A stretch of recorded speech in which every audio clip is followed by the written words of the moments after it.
4 weeks ago, 48 teams began their quest to a national championship. Paths of triumph were carved, legends were born, and giants fell. Tonight, only 2 remain. For the second time in 5 years, Marshall is nearing the summit. Will tonight be the night the Thundering Herd emerge a dynasty? The Vermont Catamounts path has been green from the get-go. Can their unwavering will continue to guide them to ultimate victory? Everything these teams have worked toward culminates now in one final moment. Stars will shine. Champions crowned. This is the College Cup. Welcome to Cary, North Carolina for the College Cup final. The Vermont Catamounts doing what no team from UVM has ever done, compete for a national title. And they go up against the Thundering Herd, who back in Cary in 2020 were an unseeded team that hoisted their very first College Cup, and since then are now recognized one of the best teams in college soccer. You take a look at how they got here for the semifinals. It took penalties for Vermont to take down the number 3 seed for Denver to move forward. On the other side, the number 1 overall seed, Ohio State, gave up an early goal to the Thundering Herd, and Marshall held on for 83 minutes to take home a 1-0 advantage and play for everything here tonight. Folks, it is so great to be with you again. Honor and a privilege. That's Devin Kerr. I'm Dallin Cuff. Marion Crowder will join us shortly from the field.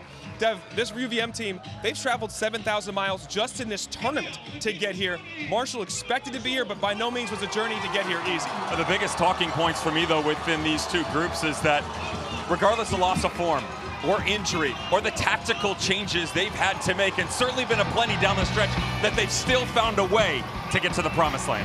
Well, let's show you how Marshall got here through their semifinal experience the other night. As we see the teams come out, it was abnormal for them. We always talk about their beautiful football connecting passes. This was a little bit of Route 1. Alexa Yannick, the goalie, all the way to Tariq Panholzer. He rounds the keeper 1-0, and they battled their way out to win. Stylistically, we've given them a ton of credit, but sometimes the most simplistic ways are also the most efficient, and that's exactly what it was. But they had to evolve even further, and defensively, they were stout. There was a storm from Ohio State towards the tail end of this game that you sat and wondered as to whether or not they had the ability to do it.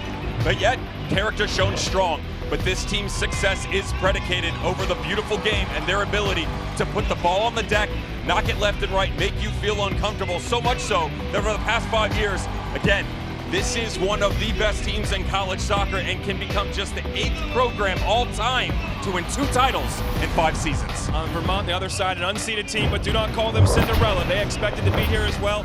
But it did take the Cardiac Catamounts to arrive again. 84th minute goal by Yannick Bazzini to equalize it, and then they would take down the Pioneers in pens. They played the game differently, and they had to change in the game. They're physical, they're direct, but their success is about belief. And through all of those changes, throwing everything but the kitchen sink on the front line to find the equalizer, they believed that no matter the circumstance, they were the ones that were going to advance. And similar to the Marshall conversation, this isn't a flash in the pan. We've seen this over the past couple of seasons from the Cardiac Catamounts, that certainly they get stylistic points, that they're always there right at the end, finding a way to get themselves over the line.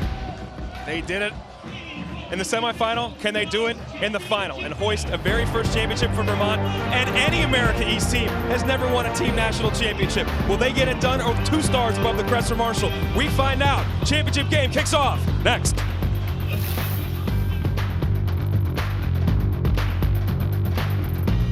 The most disrespectful thing you can do is to take something that is yours.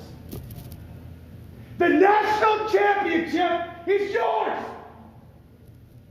So let's go 3 for 3 in the mantle and beat Vermont soccer. Mile through Take it! Well, I'm ready to run through a wall. Rob Dow getting his boys fired up before the match. Devin Kerr, take us through the lineup for the final. I mentioned that this team is very direct, certainly, but they have the ability to change, and we saw that in the semifinal tonight. I'd like to see them be a little bit more aggressive within the midfield. They struggled early on, but the reason I say that is to find Yannick Bazzini up top. It's one of the most dynamic strikers in the country. Got to find him service early. And on the other side, Marshall, Chris Grassie's won it here before the College Cup. Here's his message. You know the structure, you know the systems. Go out there and enjoy yourself. Go play your football tonight.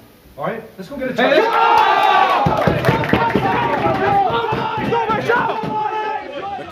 the storm in the Thundering Herd locker room. Devin, the lineup for the final. And take a picture of this jigsaw puzzle and then burn it, because it's not going to look like this the rest of the night. A lot of flexibility within this system for Chris Grassi.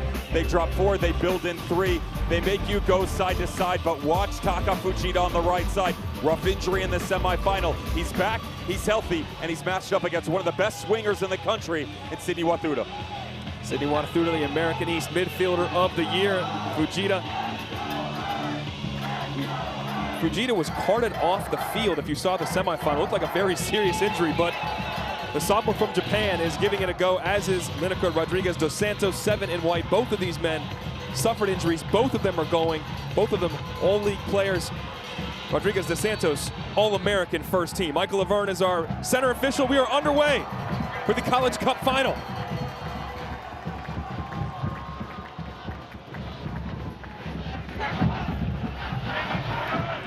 Center back pairing of Alex Bamford and Thiago Apolinario.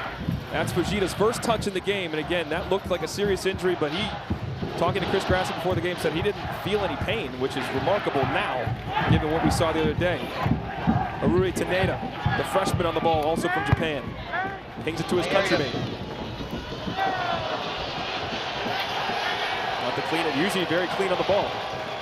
Something certainly to watch for. How quickly can you establish confidence for him? You mentioned Lineker Rodriguez dos Santos,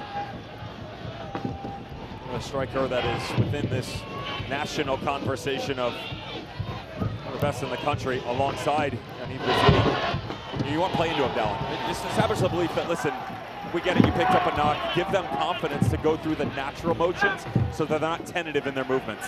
Alexa Yannick on the ball, who had the assist for the goal in Marshall's 1-0 win over Ohio State in the semifinal. Now Fujita, a little hairy there, could not connect with Tami Okiyoshi.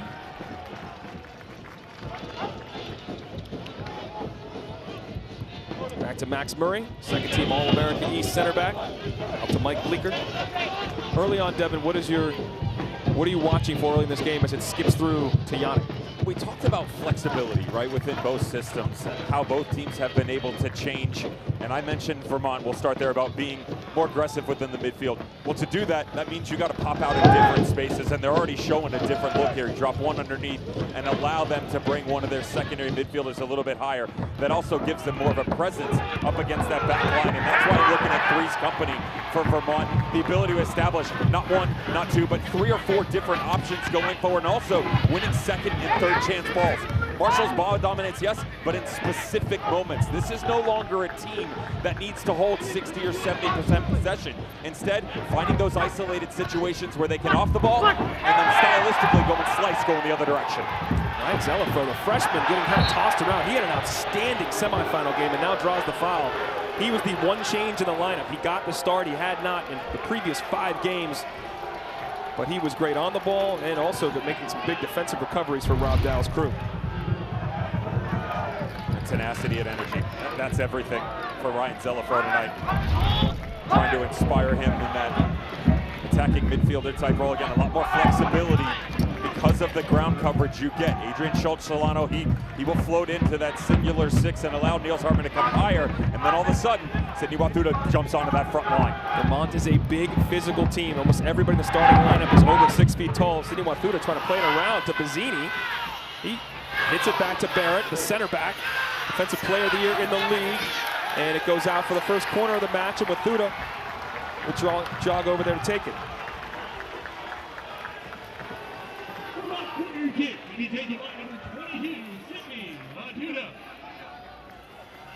Wathuda, second in the nation, 14 assists on the campaign.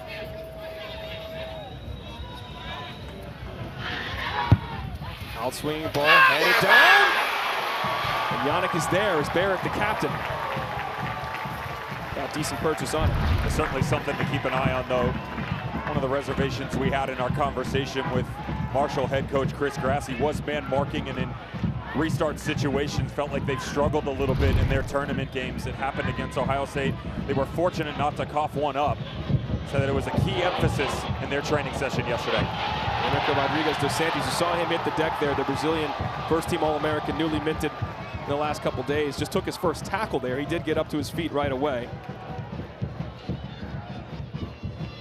And with more on the injuries, let's get down to Marion Crowder. Yeah, guys, I was told that Taka Fujita's ankle was indeed dislocated after Friday night's game, but there was no nerve damage, no additional tears from a tendon perspective. So head coach Chris Grassi says, all right, what do you need to do? You need to tape, you need to get ice. And he said, coach, relax. It doesn't hurt. And guys, from all the looks of his warm-ups, it appears as if nothing actually happened.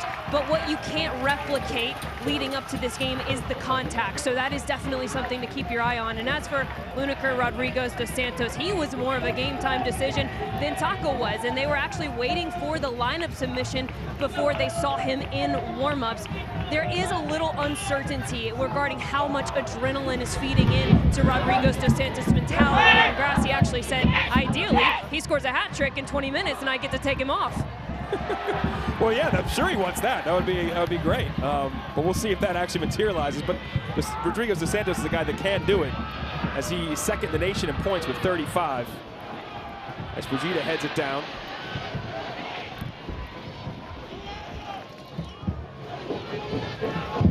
David Ismail trying to turn on Fujita, failed there. Wide to Taneda.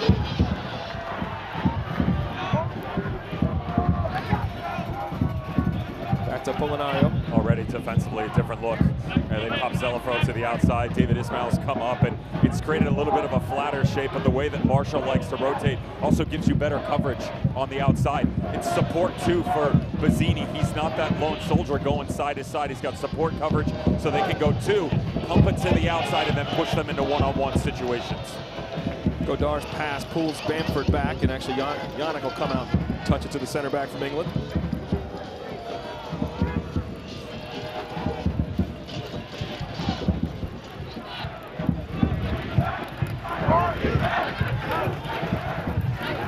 Taneda, defended by Zelafro, the Union Academy.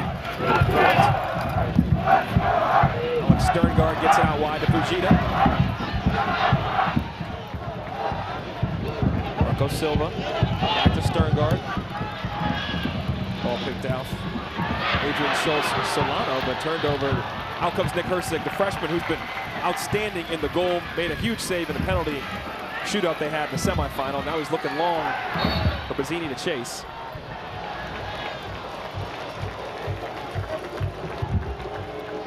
And we do want to show you, we'll get to that in a second, a quick restart by Marshall. Handholzer, the goal scorer in the semifinal, making the run to the channel. Taneda.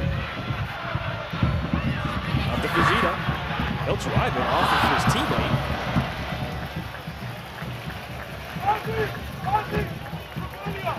And now Fujita's injury from the other night, take a look, it looked scary to say the least. And then when the stretcher comes on and he's in the ambulance, it was disconcerting. He got up, tried to run it off, and certainly adrenaline took over. The big takeaway from Taka Fujita's injury was talking with the staff behind the scenes, and they said, listen, he's bionic. That's that simple. You could utilize other clearly words, but, it seems that way. But what we witnessed, and then not just his ability to then get up and make a play, but also to get himself back into shape tonight. They talked about all of the work that he does outside of the normal regimen put forth in front of these players. Plyometrics, an hour plus every single day, that he sculpts his body better than anyone in the program, and it feels like that had a massive reason as to why he's available for selection tonight. I've never seen anything like it in sports, to see an injury like that and have a young man back on the field 72 hours later, less than that. But thankful for him, and every Marshall fan. He's in there. One of the best players and a future pro, Chris Grassi will tell you all the time. Just wonder not only how he's going to handle it, but as to whether or not, also the way the game goes, the weather. Because some of the cold weather could cause some stiffness with him and start to tighten up a little bit as the game goes on. 47 degrees now, down from about mid-50s when they were warming up.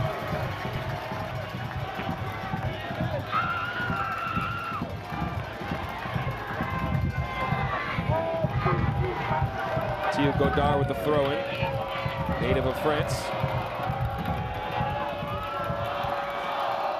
Okiyoshi, number 8 in the middle of your screen, a second-team All-American, plays it back to Manfred.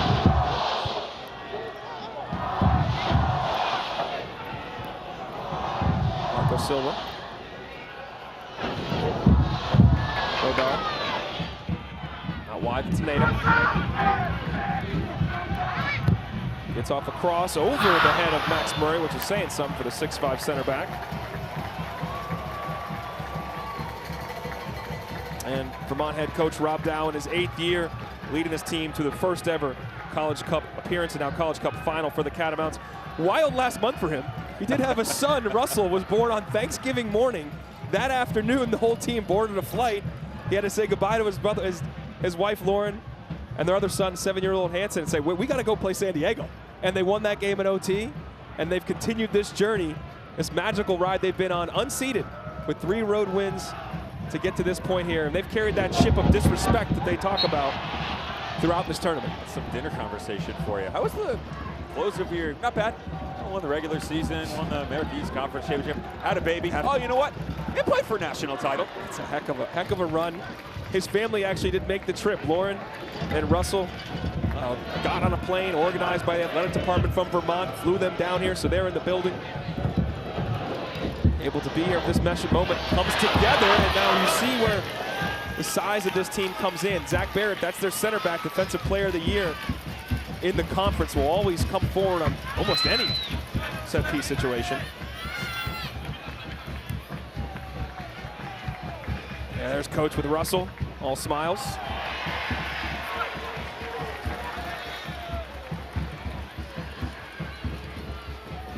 Guys, I actually learned something about Rob Dow today. I was talking to him pregame. He says he's actually one of the most, if not the most superstitious member of this Vermont team. In fact, the scarf he is wearing is from 2022 when they made their first run, and he has not washed it. He is going to continue wearing it until something happens tonight.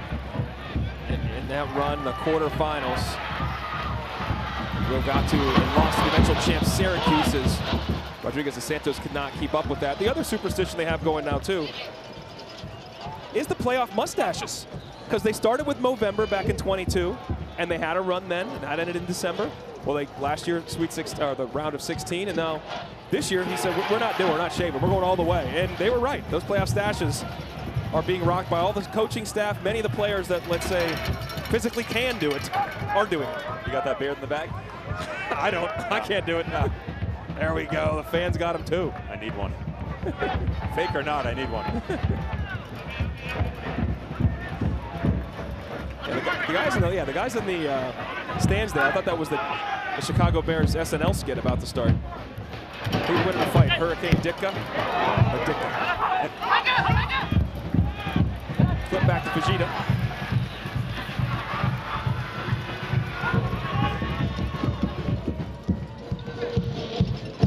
Some of the look that you're seeing right now, the Catamounts, is very similar to what we saw at the tail end of the match against Denver when they were trying to get a comeback. The only difference is their wingers play a little bit higher to get more pressure. I would say that Marshall has done a really good job counteracting that, though, and here's why. They've maintained their presence on the width, and then right here, you're getting your second and third runs coming out of the midfield. Alexander Sterngard and Okioshi doing an excellent job of either sitting deep or pushing that secondary presence up top. Well read by Barrett to cut off that ball played over the top. Fujita on it now. Sterngard. Apolinario.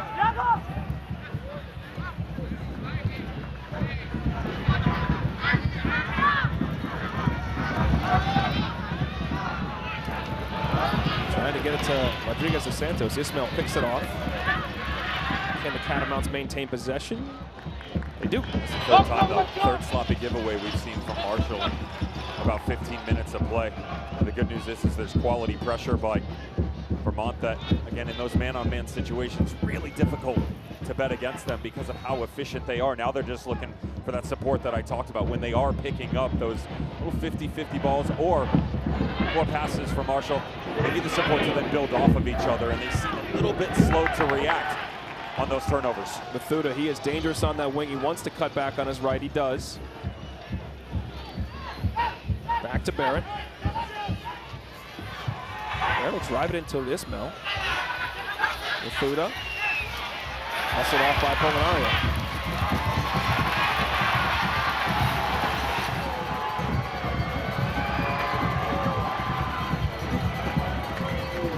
Teneda looking to switch it over to Silva. Gets there on a couple hops.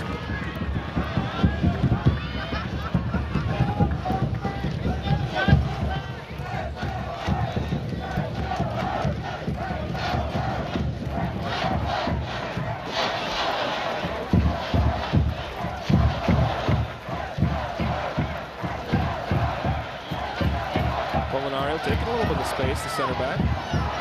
Finds Panholzer, looking curl back, deflected by Murray, and they can breathe easy as that goes out for a corner. It's the tactical ability we're talking about, just these small windows that they're able to play through. First touch, not as clean as Panholzer would have liked, but great recovery to then get it back across the body. So take the little touch with the left foot, also allows Vermont and Max Murray specifically to recover and get back in front of it. Okiyoshi to take the corner. First of the match for the Thundering Herd.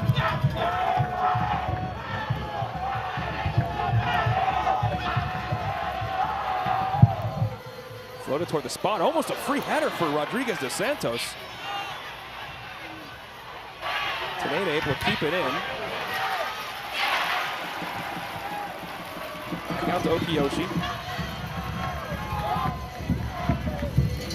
Godard to Sterngard. Here's the Panholzer, excuse me. Freshman Ryan Zelafro, great work. And then carelessly turned over by Nate Simeone. Well, coming into the game, one of the questions was going to be who was dropped out, going to play at the 10th spot. Now they changed it just a little bit, the way that the lineup looks with Ismail, but it was either Marcel Paff or Ryan Zelafro. Near impossible to keep him out of the starting lineup given the second half that he had came off the bench. One of the best players on the field for the Catamounts. Energy, closing down space. To me, it's the elimination of players. That's on both sides of the ball. Quick turnovers to push teams into uncomfortable spots, but then when they're also picking them up, he's the catalyst to get this team going the other direction. Zini, third-team All-American on the ball. Transfer from North Carolina State a few years back. Catamount leading scorer. Number 11 in gold. Wathuda. Dangerous service again.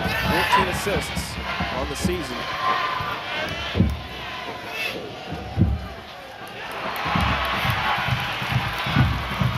Tenane comes away with the ball.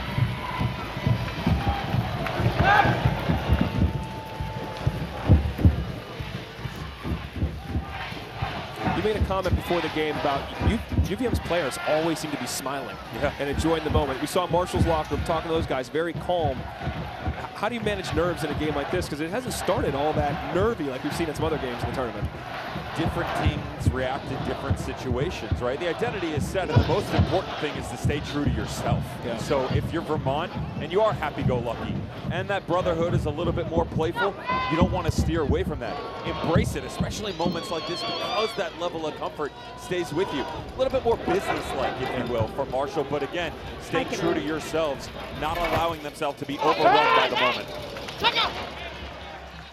On that note, Devin, you could see that in the way that these two teams showed up to the field today. For Vermont, the way they were dressed, it was very hodgepodge. Some guys showed up very nice. Some guys showed up in shorts and a t-shirt. For Marshall, all uniformed, every single player in the exact same thing from top to bottom. They do have nice Letterman's jackets, the Thundering Herd does. And to your point, some of the Vermont coaching staff walking around barefoot on the field, just taking it all in. Very Burlington. It's right in my wheelhouse. It really is. Folks, he usually calls games without shoes on. It's bizarre and just unsettling to me, but today he's got shoes on. So thank you, man. Panholzer charging forward, getting behind some of the Catamount defense. Trying to get end line, he does, pulls it back. Ismail leaves it for Schultz-Solano. Zelafro on it now. Molinaro reads it well.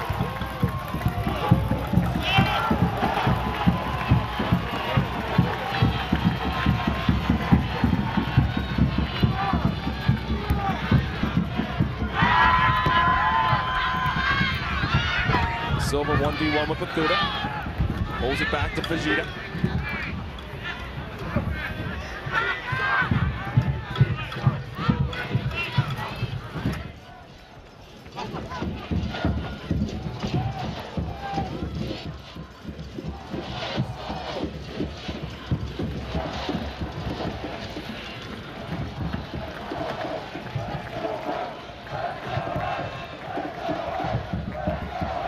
Okiyoshi, low ball played in.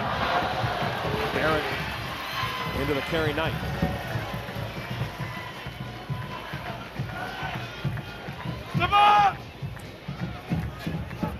One thing about this Vermont back line, they've all played so many games together this year, particularly the center back pairing of Barrett and Murray. Over 85 starts each in a Catamount jersey.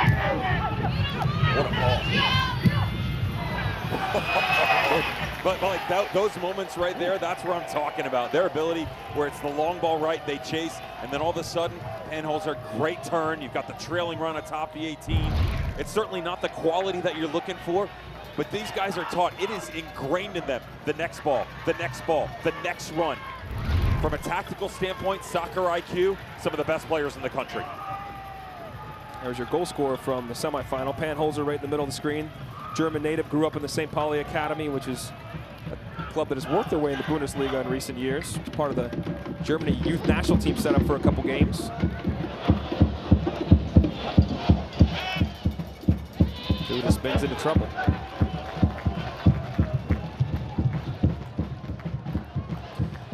The long wait is over, folks. The college football playoff 12-team version starts Friday night. Notre Dame hosts Indiana in South Bend, 8 Eastern on ESPN and ABC. That is an amazing way to kick off the playoff. Then TNT has Saturday's first 2 games. SMU against your boys, Penn State. We'll get to them in a second. Happy Valley, noon Eastern. Clemson takes on Texas down in Austin. And then we wrap up with Ohio State hosting Tennessee. Just a colossal clash at the Shoe in Columbus on ESPN and ABC.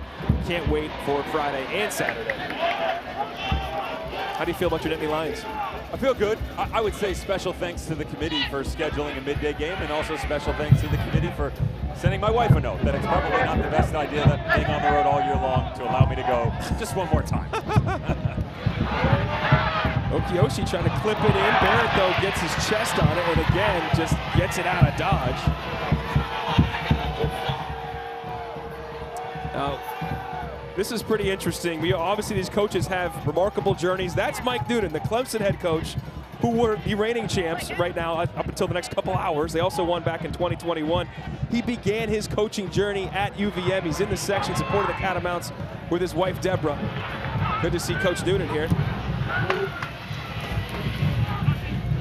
Proud of the Northeast history and lineage, and as many people are watching. Northeast soccer represented well by the Catamounts and well by Ryan Zelafro here. Still keeping on at the freshman, able to get it back to Bazzini, and maybe something's on here. He's got Ismail to his right, Bethune to his left. Play him. He does. Ismail could be in. 1v1 with Yannick. Shot city. Still in though. Yannick clips it back. Couldn't find the head of Bazzini. Swing and a miss. Pressure still on. Schultz Solano lets it run and runs right back to the Thundering Herd. Panholzer on it. He tried to counter the other way, looking for Silva. No. It's what Rob Dow wants. Really well done defensively on the break. Just a little bit slow in decision making. If he releases it a half-second sooner, that's going to allow Sidney Wathuta on the backside to open up. And then, not the cleanest of touches, comes back across the body. That allows Yannick to slip over a little bit. Again, we talk about the way this Marshall team likes to play. They put the ball on the deck. We showcased all the goals that they've been able to score. But rest assured, the foundation for this squad, built back in 2020 by those national champions, was about their defensive capabilities. It's funneled over once again into 2024. Yannick, 5th in Division I in goals against average, top 25 in save percentage. Quality down the stretch there. And they are top 10 in goals against average this year. As you take a look at the recent champs, and Marshall taking down that championship in 2020, knocking off a blue blood in Indiana. This is Fujita down. We're gonna try to see what happened. And again, if you were just joining, this young man had what looked like a horrific injury on the semifinal Friday night, where he had to be stretchered and stretchered off the field. But that was a lower leg injury. You see the work here. We're not speculating, but they're not touching that lower extremity, which was the problem.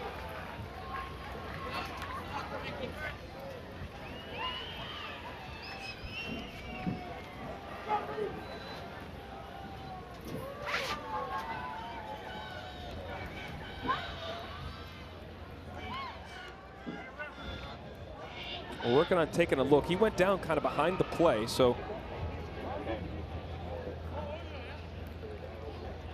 let's take a look at the chance Vermont had to potentially make this thing 1-0. Certainly the moments aren't always aplenty when it comes to national title games. Great work on the outside. Great touch there, and it's just a little bit far away. Play it now. Instead, he has to come back across. Does a really good job of holding Fujita, but then all of a sudden it's not quick enough there. As it comes back across the body, he doesn't allow himself to have a good angle on Yannick, and also he's not able to pick out Sidney Wathuta trailing on the backside. But most importantly, that's the belief, Dallin, that I've talked about within this team. You defend, you stand strong, and you get that moment and you break. So we'll see as they continue to work on Fujita. Now, again, in college soccer, he can leave the game in the first half. He can re-enter in the second if he's okay. So we'll see what they do here. You mentioned belief, though, and I think that's interesting because you hear that from the UVM team all the time, that they believe. But what Marshall and Chris Grassi, it's different now with this team in 2024, as he said the 2020 team that was unseeded, that nobody, they were the outsiders, and they go through and they win a championship. That put Marshall soccer on the map. Now these guys get to stand on the shoulder of those giants, and they don't need to believe. They know they're good enough to win this thing. They came here expecting to be in these positions, and that's where they are this year. Fujita's on his feet. Interesting the change on the back end of it, where you go from kind of this unknown, right? Certainly a program that was building, but you win a national title, you become the hunted, right?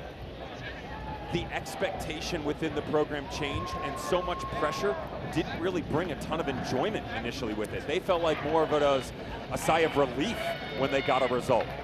Win or draw, they walked out of it and said, okay, now we got to find a way to do the next one. So that's probably the biggest change over the last 18 months, and especially for this group, how they've been able to find more joy after a win. They're not going crazy, but get over, celebrate the 90 minutes, celebrate with the fans, and then get back to business. Now we see Fujita slowly making his way off the pitch. And that Marshall team last year was the #1 overall seed, which Fujita was part of. They were 18-2 coming into the tournament, but fell to Stanford in the round of 16. Okay, now the sub is about to be made. We'll see if it comes right away or Fujita still tries to stay on, but he continues to grab the back of his leg. And Alexander Vukovic is the one readying himself. You see him just coming into your screen, number 6, the Serbian senior, transferred from UC Riverside. He was an all Big West player back in 22. So with Fujita out, he looks like he's going to make his way to the tunnel and up to the locker room. How is this team different? Because that is a special young man that's not on the field. Well, the most important thing is you've got a very experienced center back coming onto the field in special moments too, not just here at Marshall, but the transfer coming over from UC Riverside. He understands the system that Chris Marshy puts out there, and regardless of change, he'll be able to work into it. The biggest thing you lose, though, is some of the man-to-man marking and the way that Fujita floats. That's a kid who's really comfortable popping up into the midfield, long stretches in a game where he's man marking, but also playing within the system on the attacking side. Vukovic doesn't give you that. He plays deeper. He's going to be more reserved, so that does open up a little bit more space in front of him for Wathuta and Bazzini to slide over. Pinged out wide to Taneda. Panholzer. And Fujita did, talk about the man marking, he basically took Michael Dudekin out of the game, who's one of the best players in the country for Ohio State last game before he went down injured. This is Vukovic's first touch. Now you've got another Marshall player down, Panholzer, but he gets to his feet.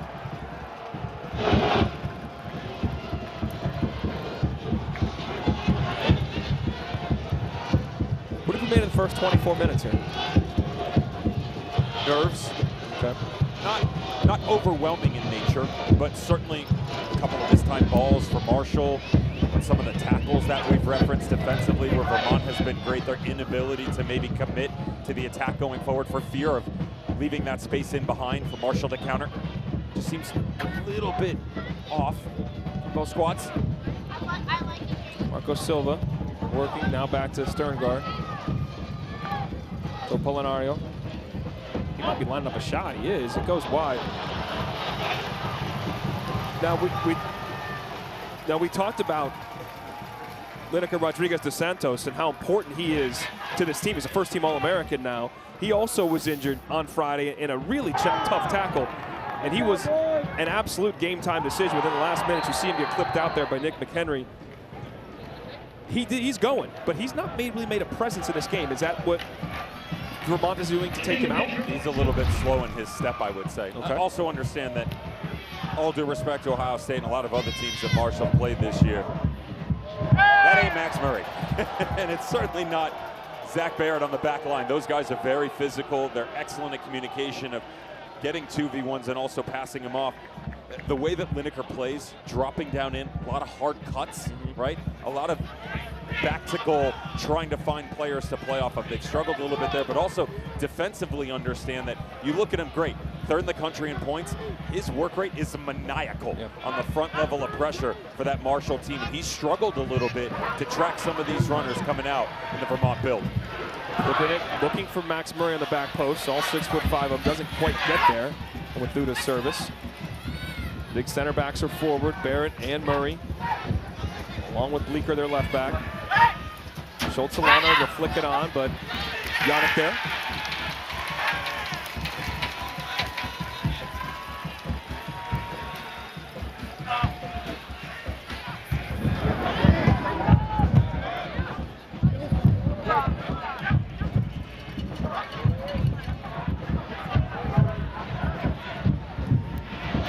Effort to Sterngard. Risky ball. Risky ball. Picks it off. Ismail's there. They could be on transition situation. Nice job by Polonari to break it up as they were on the counter. There's Rodriguez de Santos. Heavy first touch for the native of Rio de Janeiro. We were able to get onto this one. Not quite. Zelafro again there. Nice turn, and that's going to be a yellow. Maybe not. Christmas has come early. And Rob Dow's upset, giving the Jude Carr, the fourth official, an earful. I mean, isn't that a textbook yellow? Professional foul? Wow, that's certainly questionable by the referee. But here's what's going to go on between the coaching staffs and certainly within the players, and that's what's going on with Rob Dow in the technical area. How is that not number one?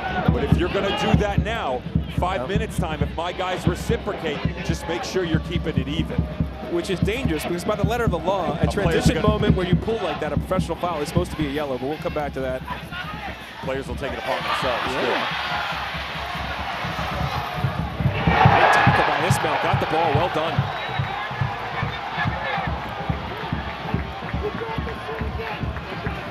That's Barrett, that's your center back, well done. Mazzini on it, your striker now. He goes down in a heap, and Michael Laverne says, get up.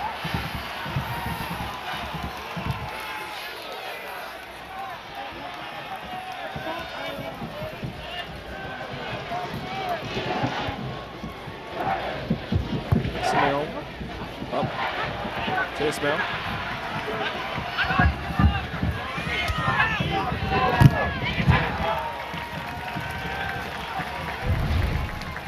Flexibility of David Ismail on the outside. Whew. Talk about the work rate by Ryan Sellerville. That is a big boy tackle right there. Coming back across. He doesn't make that. Penholzer's gone. Wathuda, second corner of the match for the Catamounts. Outswing ball headed just wide. And that's their guy, Bazzini, the third-team All-American. Leading scorer, almost did it again. He scored in every match in this tournament. And watch the way that he works off with his arm. Just matched up right outside the top of the six. Gets Marco Silva to bite a little bit, and on the half turn, just uses his arm. It's not a foul. It's a little bit of shoulder to shoulder just to embrace the physical challenge that's in front of him. Creates that gray area of space. Nearly the opener. What you want to watch with Bazzini. There are going to be moments where he's out of this game. Don't be surprised. He does a lot of work off the ball. What he's best at, though, is isolating a high percentage of opportunity for himself. So he'll go 5-10 minutes where you won't see anything. But he's right around 3.5 shots a game. That's top 15 in the country. And then efficient within that, about 1.75, so nearly half hitting the target, also top 10. It may not always be a plenty, but certainly quality when he gets there. Well done by Max Murray, the second-team All-America. East central defender, excuse me. Dispossesses Rodriguez de Santos, now gets it up to Ismail. Barrett now trying to look for the feet of Wathuta, finds him. Zelafro.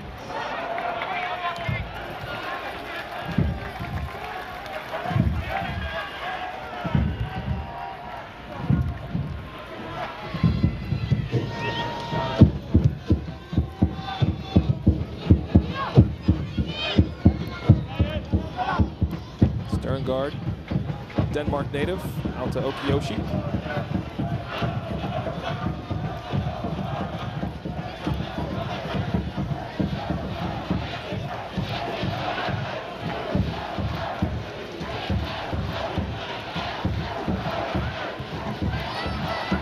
Yoshi's pass picked off. Now Zelafro's got a lot of space. Teneda making a big recovery run. Zelafro's still on it.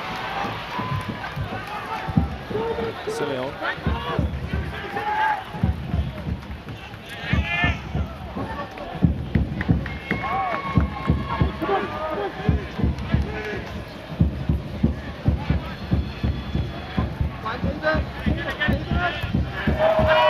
Well read by Teneda.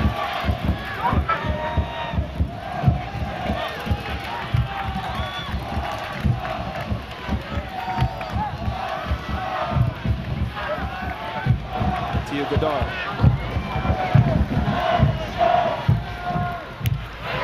Picked off by Barrett. Well read. Such a good read by him. Smell back to Zelafro. Understand on that down too. It's not just the read. It's as he's coming. He can't just touch the ball and allow that thing to come 10 yards away from his body. It's got to be clean, plucking it out of the air because of the space that he leaves in behind him. As good as they are at recovery defending, if he doesn't get that touch perfect, Marshall steps in and comes through. That's one of the biggest takeaways I've loved about this team, watching them progress as the year has gone on. The confidence that these center backs have retained. So it's Murray, it's Barrett, it's their ability to just feel so comfortable on the ball, whether they're stepping into a tight moment within the midfield or comfortably playing off the back line. Godard goes down. On that note, you say how comfortable the center back pairing is. Barrett's making over his 88th start there. But Max Murray, he was a first-team All-League striker 2 years ago for the America East. He now is a second-team All-League center back in that league, as he had to come back around second game of this year to deputize there, and now he locked down that spot. This is not good. Alexei Yannick, the goalkeeper for Marshall, has hit the deck. It's the third game in a row he's done this. Keepers don't cramp. They'll run.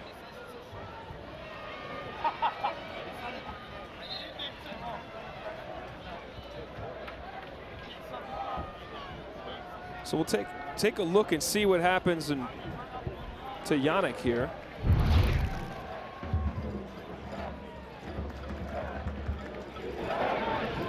Certainly got a problem. What's interesting is right there, you also see him tap his back, but that's what I'm looking at right there is on the shoulder. You know, wondering if one of the balls that came through before, possibly on the Bazzini corner where he got caught up with a little bit of traffic in front of him. Some contact occurred that sent a stinger. Now, he did miss some time earlier this year. This is his 16th start now. And he has 8 shutouts in his previous 15 matches and starts. But Dan Rose, the secondary keeper out of England, may need to be called upon here. Played 8 games this year, early in the season for the Thundering Herd.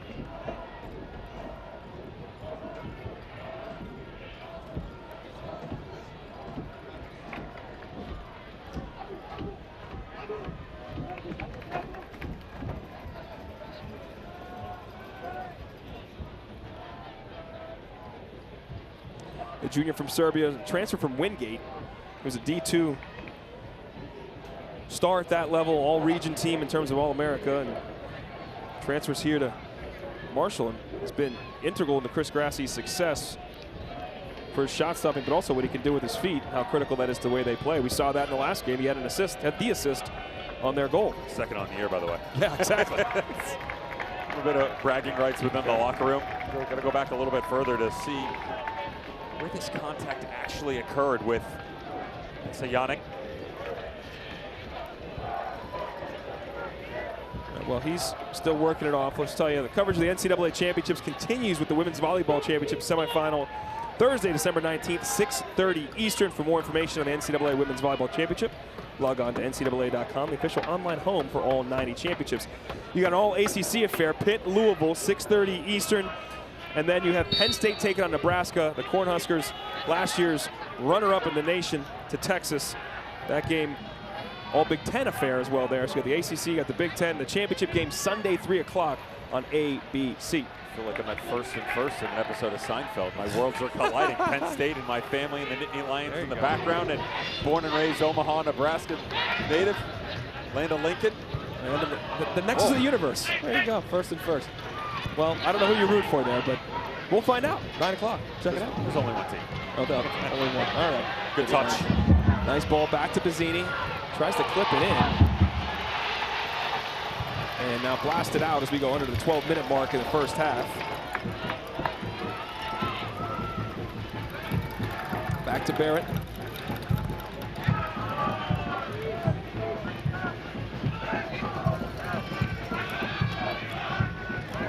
Heavy touch from Mathuda.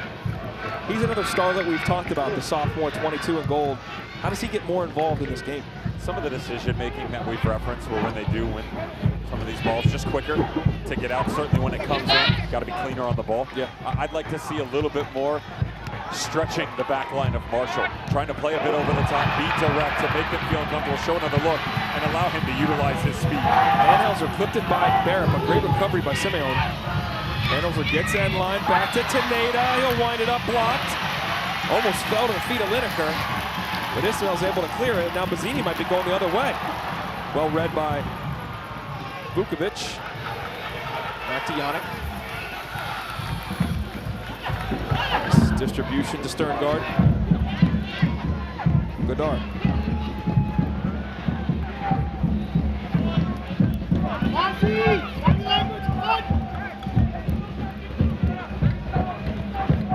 Bamford now out to the right back spot.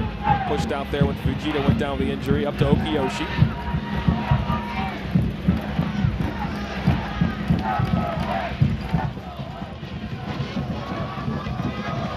Silva head up. Back to Silva.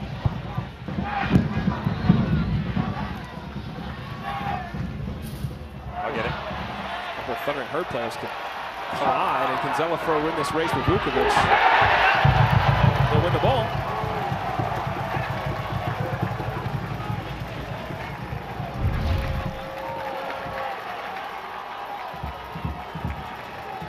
Good hustle by both. Clean play, physical play, national championship on the line. Cross under the 9.5-minute mark alongside Devin Kerr. I'm Dallin Cuff. Marion Crowder, the former great Georgia Bulldog goal scorer, down on the pitch for us. Men's College Cup National Final here, 0-0 between Vermont and Marshall. Marshall, the 2020 champs, the 13 overall seed in this tournament. Vermont, they say don't call them Cinderellas. They are the unseeded team. They are doing something no team has ever done in Vermont history, play for a national title. No America East team has ever done in the history of that league, play for a national title. They were unseeded as the conference champs. You got 3 games on the road, but here they are with a chance to win the title, making their first substitution of the match. Maximilian Kissel comes in, the Bridgeport transfer, Division II player last year, was an All-American, led the nation in scoring. And now Kissel, who's got 10 goals on the campaign, can come in and make a difference without a doubt, like he did in the Pitt game in the quarterfinals. He scored the first goal when they beat Pitt on their field, the number 2 overall seed in this tournament. Yannick claims it. As much as we want to look at the striker up top and Yaniv Bazzini, his counterpart Kissel, who can play alongside of him, but is usually brought up in support. 4th in the country in game-winning goals, so coming off the bench certainly never hurts to have that kind of spark. He's got 5 of them on the campaign.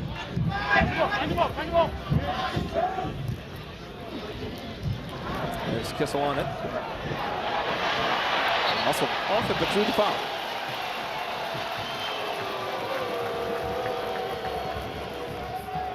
Delafro tried to touch it past, and he will go down now, the 8th foul of the game. And Rob Dowd's starting to ask for some cards to be doled out here. Your thoughts on that? Sorry, I'm enjoying the show on the sideline between Rob Dow and Chris Grassi. Game of charades. Should we ask her to join? Do you want to get down there? Yeah, Get from up involved? here. We'll do it from up here. Marion's down there. She could get in the mix. Sure. Three's company. Told you. Keys to the game. Key to the game. Doesn't matter where the dead ball is. They will send the big center backs up there. So Murray is there. Max Murray, the top of your screen. The center back, 6'5" there. And you've got Barrett toward the middle of those jerseys right there at the armband.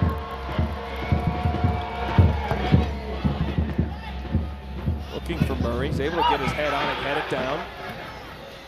Almost hooked back into the mixer, but out harmlessly from the throw. We'll see if Barrett goes over to do one of his patented long throws. Yes, there he is. And again, the target will be Murray when he's done tying his shoe.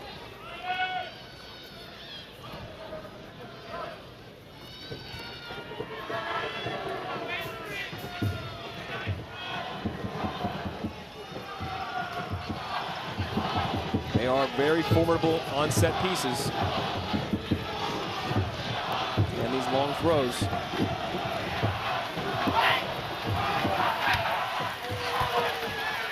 Ball's back to the feet of Barrett. Now we'll clip it in. Defended well by Vukovic.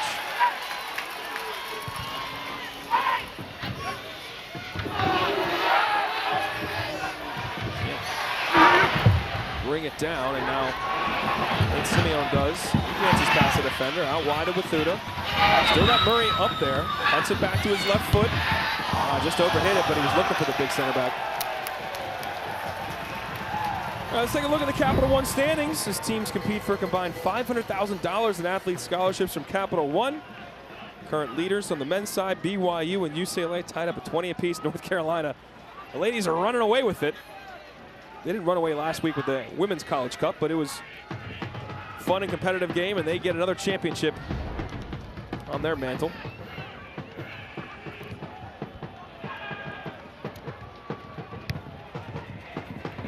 It's the 22nd NCAA championship for the Tar Heels.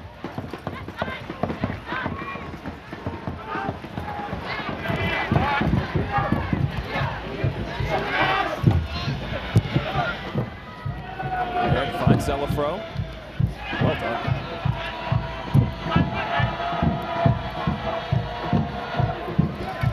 Back to Barrett again.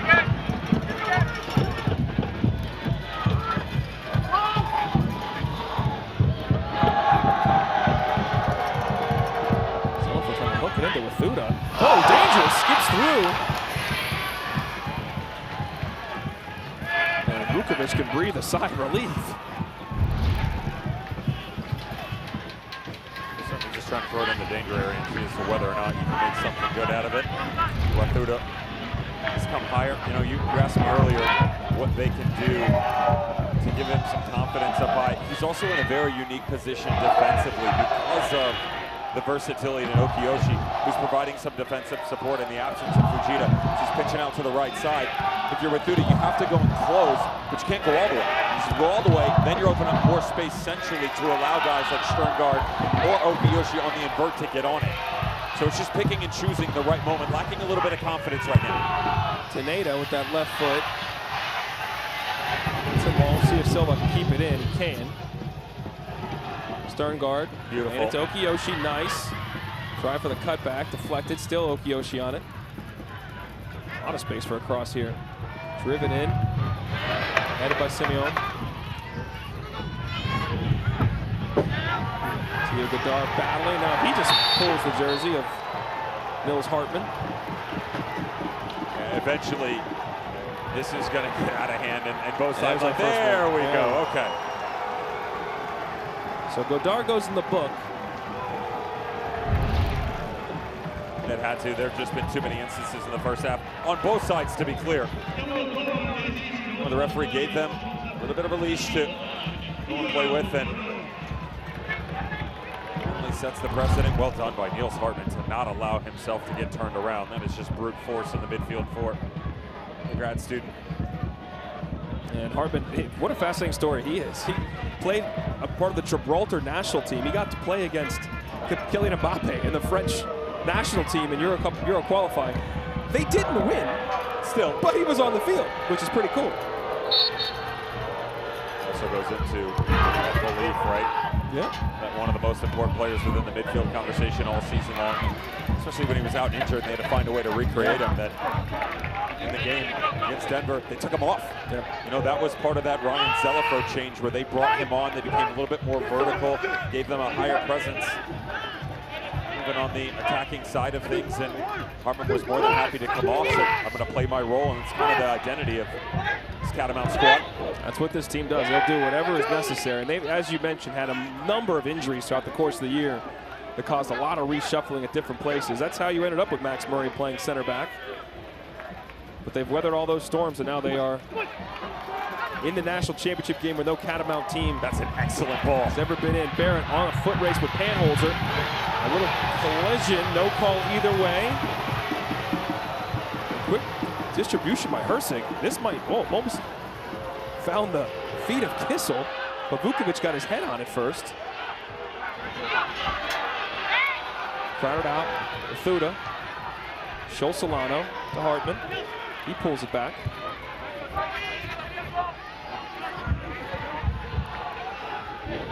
See, look on the far side of the field. This is what I'm talking about. You just get a bit of narrow, right? You start to release. They like to build in three, but if you don't release on one side, at times they struggle with the balance on the other. And that's one where you look at Mike Bleeker.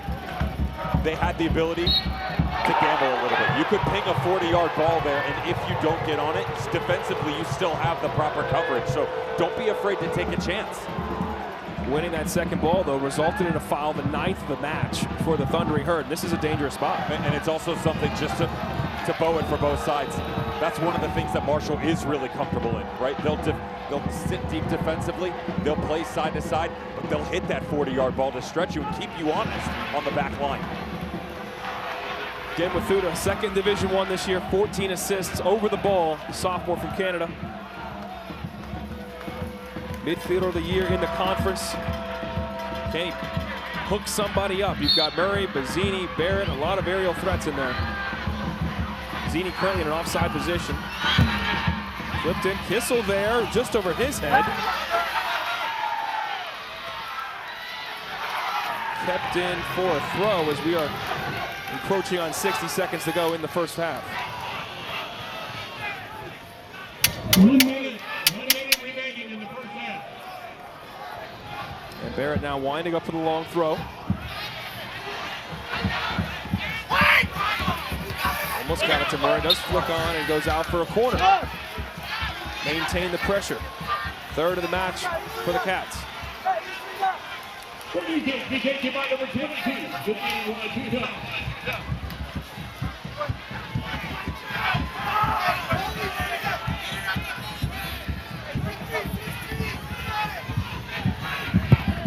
In swinging ball.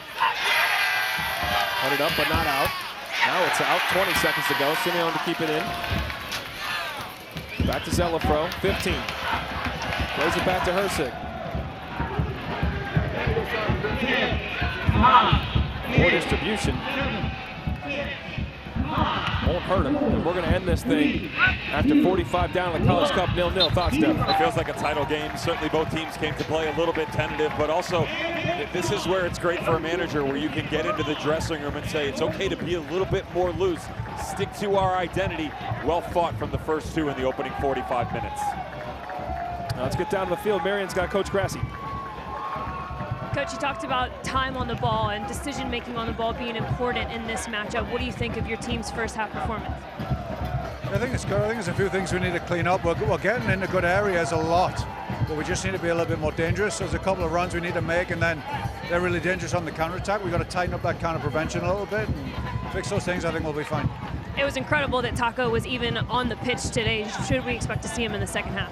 I hope so. I mean, it wasn't his ankle that hurt. It was, I think he hurt something, maybe felt like a muscle, so he just wanted to be cautious and come off and get it fixed, so hopefully he's fine. Thank you, Coach. Good luck. Thank you. Appreciate it. Taka could potentially re-enter the match in the second half. We'll see if that actually happens. First, we got halftime here in the College Cup. We go through the All-Americans that were announced. We also, the Mac Herman semifinalist list will be whittled down to the finalist midweek. Who does Devin think is the best player in the country? We find out next. Welcome back to Cary, North Carolina. Beautifully back here again for the College Cup, and it'll be hosting every year until 2028. 0-0 at the break in the final between Marshall and Vermont. Number 13 seed, the Thundering Herd. The favorite's been, some would say, but Vermont has been the cardiac cats all season long, and they've been outstanding. That's Devin Kerr. I'm Dallin Cuff. I can talk. We'll get there. Let's talk about the All-American list, because that came out the other night, and we also have the Mac Herman semifinalists were out. The finalists will be announced later in the week. Let's start with the All-Americans, though.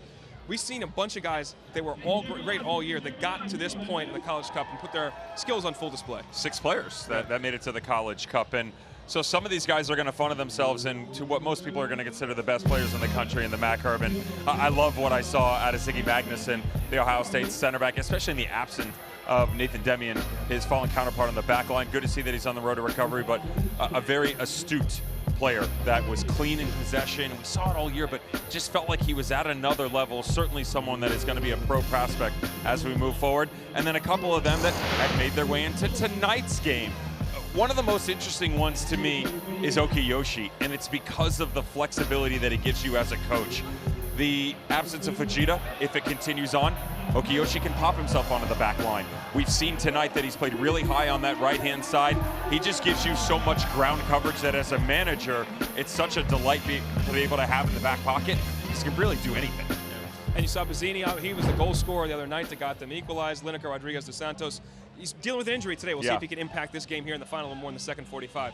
Now, the Mac Herman Award is the National Player of the Year. The finalists will be announced later this week, and then a winner will be crowned after that. I want you to give me, if you could, can you get me to 3? We're at 15 now. Can you get me to 3, my friend? Here's the rule. If I get a vote, I'll take it down to 3. That's just the wealth of talent that we're dealing with this year. I got it to 4, so we'll start off with who I think are the best players in the country, and will probably be at least one of the finalists, right? 3 of the 4. Michael Adedokin, winger from Ohio State, two-way player. Yes, he's physical, he's quick, but he's got a high IQ, knows how to play deep down in the trenches, and he's unselfish in nature. Probably the most flexible midfielder in the country is Sam Bassett, set-piece specialist, had the wondrous goal that gave them that 1-0 lead. His brother doing great things for Colorado Rapids. Again, another pro prospect. Really good as he continues to get higher and further along in his career. Lineker Rodriguez dos Santos, to me, is probably the most pro-ready in terms of striker positions in the country right now. IQ off the charts, does all the dirty work defensively, really good in the pocket, back to goal, and then strikes at a moment's notice. But if I had to pick one, and who I thought was going to win the Mac Herman Award as the best player in the country, it's Emil Jääskeläinen from Akron. Why? He's a natural striker. He's good in the air, he's got a nose for goal, and when push comes to shove, that ball hits 8 yards and in. This kid just attacks with a vengeance that I haven't seen in quite some time. His 23 goals on the season tied for the 7th output that we've seen since 1998 in a single year. Now, Jääskeläinen and Zips, the Akron Zips, got to the second round. The other guys we're talking about got here to the College Cup. So you said you'd be giving it to him, the award to him. So the College Cup vote, the voting still can be happening right now. It wouldn't matter to you, the College Cup run wouldn't factor in your ultimate decision. A single game, no. Certainly the run itself, absolutely. But the body of work over the course of the season, we're not talking about 10 games, right? When you get into postseason play, it's 4 games, it's 5 games, it's 6 games. It was only 2 for Akron, unfortunately. But that shouldn't be utilized against him based upon the run that Rodriguez dos Santos has had. Goals are great, absolutely. But also in the special moments, I mentioned the game-winning goals over the run of play. We talked about that for Lineker Rodriguez dos Santos. Yeah, tied for first in the country, Jääskeläinen. So it's not just putting up fluff. He knows exactly when to strike in the right moments. Let's just touch on Rodriguez dos Santos as relates to this game, because he is carrying the injury. How does he get more involved tonight? Because we talk about him, we're showing you how great he's been all year. He's been a bit absent today. How do you get him involved? To me, it's the ability to pump a little bit more pressure up high. Yeah. And the reason I say that is for a striker who relies on his mobility, what we've seen tonight is a little bit lackluster in that department. That's okay. Now you have to play to his strengths, which are playing into his feet, allowing him to get forward facing. When a striker doesn't have that same sort of fluidity, giving him the support will all of a sudden take some of the pressure off of him, off those trees on the back line for Vermont, and allow him to be a bit more confident up top. Well, we'll see if they can do that in the second half, as it is 0-0 here from Cary, North Carolina. A national champ's going to be crowned here. Maybe in 45 minutes, maybe in overtime, maybe in pens. We'll find out. We'll give you the first half highlights and analysis after this. at Cary, North Carolina. It's been a very interesting first half with the College Cup on the line, 0-0 at the break between the Catamounts and the Thundering Herd. Let's take a look at the highlights. Kind of a physical first half, especially for Marshall. 9 fouls in there. It didn't really allow either side, to be fair, to establish any sort of rhythm or tempo within the game. And so we did see some tactical changes that I like from both teams. The problem was everybody kept changing. So we saw movement within the midfield. We saw players come a little bit higher for Vermont. The direction of play for Marshall changed a little bit because I thought they became very clean on the ball. The problem was, and head coach Chris Grassi talked about it, they couldn't get any chances out of it. The best chance of the half for either side came from this counterattack move on the side. Physical play, which we talked about, but then the ability to commit coming forward. This is what we want to see more of. Not just the one-offs, where when you win those turnovers, you're willing to establish numbers up high on the break. It's a little bit off on the outside. I still think it is a really good look for Vermont if they can continue down that path. It's the way that they found success in the semifinal and really has been the catalyst for success all season long. That's Devin Kerr. I'm Dallin Cuff. You mentioned rhythm, and neither team can get it. How do you establish rhythm here? Well, the good news is right now I'm there in the dressing room. I'm not going to repeat the words that are probably going on, but the managers are going to give them confidence. And they go about it a different way, but you got here for a reason. And we saw moments within the first half for both teams where you could see some of their identity, right? We saw that physical play for Vermont, the willingness to keep going, and that's what you have to say to each other. Just keep going, guys. You got to have the belief that we can do this, regardless of opponent or the scout. Forget about the weather and all the bright lights and noise. You just have to have the belief that everything that we've done to get here can maintain establishment and still provide you success. Well, we talked about Lineker Rodriguez de Santos, the star, one of the stars for Marshall. Let's talk about Yanid Bazzini, the star striker for the Catamounts. How do you get him more involved up top there? I don't have an issue with his movement at all. Okay. I think he's doing enough defensively to provide pressure. I would actually like to see the support that's being given to him by some of his counterparts. If it's Zelafro on the weak side, we've seen a couple of the midfielders pop out as well. We've seen Wathuda up high. Recognizing the pressing patterns, that when Bazzini starts to go to get there a bit quicker, that's going to allow them to win some of these transitional moments up higher on the field. Possessionally, that game has been deeper for them, so when they have won it, you're having to go 80 or 90 yards. You got to shrink that number to 40 or 50, because then the opportunities are going to start to open up for him on the attacking side. They've opened up all season long and all tournament long. He scored in every single tournament game for the Catamounts. There he is in the locker room with his boys. This is their final halftime team talk of the season.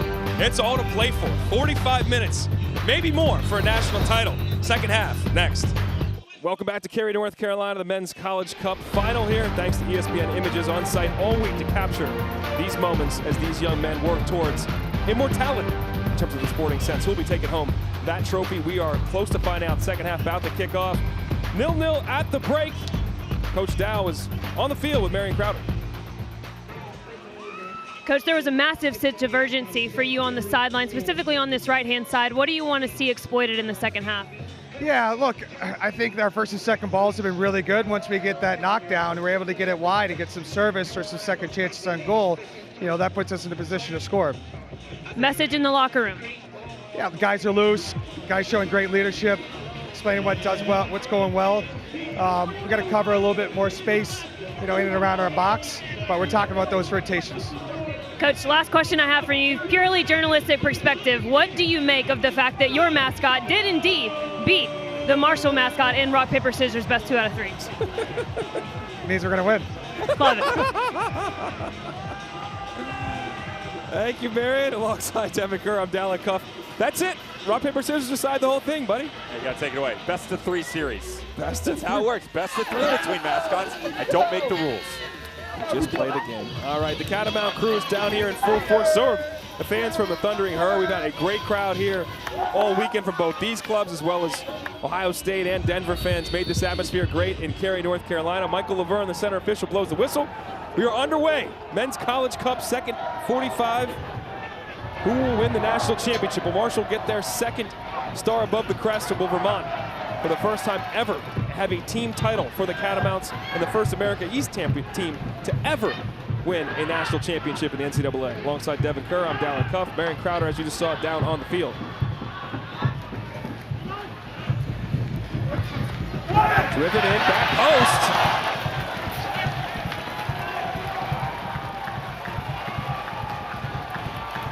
Silva was there in the back post. Bleeker arrived.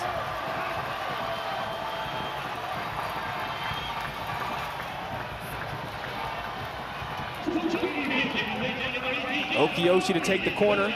Second of the match for Thundering Herd. Second team All-American, newly minted this past weekend. Driven ball toward the spot. Headed up by Schultz Solano with Thuda on it. Flips it forward to Zelafro. Well done by the freshman. Might find Ismail. He got it between the lines, but Yannick is there to scoop it up. Right there. Oh, this is it. This would decide the championship. The rock, paper, scissors battle. Oh, Marco 0 for 2. Tough L. Unreal. Well, Catamount fans gotta love that. Back to back on the scissors? Come on, man. It's mind game, baby. Oh my goodness. Everybody knows you go paper there. You gotta change it up. Is that what this is the definition of Monday morning quarterbacking, a rock, paper, scissors You can't game. do the same gag twice. You gotta do another gag. Thing down wide to Tio Godard. A lot of space.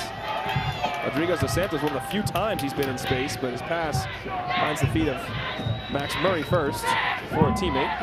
Returned by Zelafro, and just shrugs off the challenge. It's gonna be an opportunity. He's got Mazzini, he's got Ismail, and how about Rodriguez dos Santos? What a job tracking back, but he will take the foul. Will he take a card? Yes, he will. Second Marshall player in the book. Chris Grassi said to us, we addressed it about 25 minutes in, how he is irreplaceable in his tactical application and defensively the work rate that you get. It's a bit unfortunate. He tried to get him on the first one, and the second recognizes as soon as he goes to ground that the contact is going to be made. But great job, by the way, positioning his body, the way that he comes back across in front of Lineker, Ryan Zelafro, to initiate that contact. That was also something Rob Dow, the head coach of Vermont, talked about. Said he's great at luring players in, knowing that he's going to take a hit. Well, he took one. He's limping it off. He was actually slow to get up in the first half as well, the freshman out of the Philadelphia Union Academy. Very talented young man, had an outstanding semifinal game, and is having another big impact tonight. Now, Bazzini calls off with Thuda. Is Bazzini going for goal here? There's a lot of space on the near post. He's leaving open. He drives it low. Pulled it. You need Bazzini. All the room that's available, and they jump. Well, I can promise you, with the technology-driven game that is today, Marshall technical area, who constantly have Speedio pulled up, it's a camera that they have up top high to be able to see what the shape changes look like, but just overall run and play. They'll take a quick look at that and relay that you guys got to stay steadfast. You cannot allow that ball to get through. Simeon to Murray. Murray blasts it to Wathuda. Good recovery there by Vukovic. And Rodriguez dos Santos on it. Okiyoshi. Fifth-year man from Japan. Finds Godard. You're over there gesticulating. What do you want to see happen here? I want to be on the field. I can tell. Folks, he's 5 feet away from me, walking back and forth. There's a lot happening up here. It's one of the great things about this Marshall system, that moment where there's the 5-yard ball right in front of you on the sideline. Your natural tendency tells you to consider the movement. It's the simple ball. It's right here. Take the space. The complexity of how they play also tells you that you're probably not going to get that. But that was one moment where it looked like you could play that long ball down into the channel in release. It also allows Lineker to take some pressure off. He can get up high. Instead, they recycle it the other way. Their ability, though, to find the second and third chances, circumferencing the other side of the field, is why they have been able to be one of the top teams in college soccer over the last half-decade. There's Taka Fujita, their normal right back, who, as you've talked about before, kind of helps them in their build at times. Very flexible piece. Left the first half of the match with, as coach said, he thought a muscle injury. So we'll see if he can re-enter the match in college soccer. He can come back in the second half. So we'll see if he does do that. And it is. Gave up a corner there too. Again, this is a big Catamount team. Fourth of the match as Vukovic couldn't handle the pass.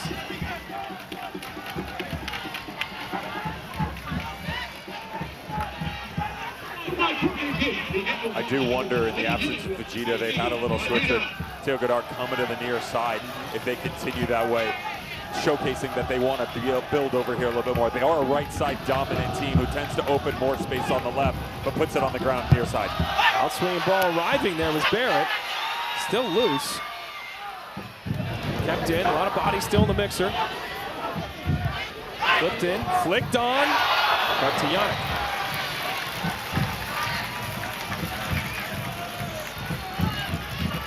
And that tactical shift you're talking about, 21 white, Godard is about to get the ball as we take a look at replay.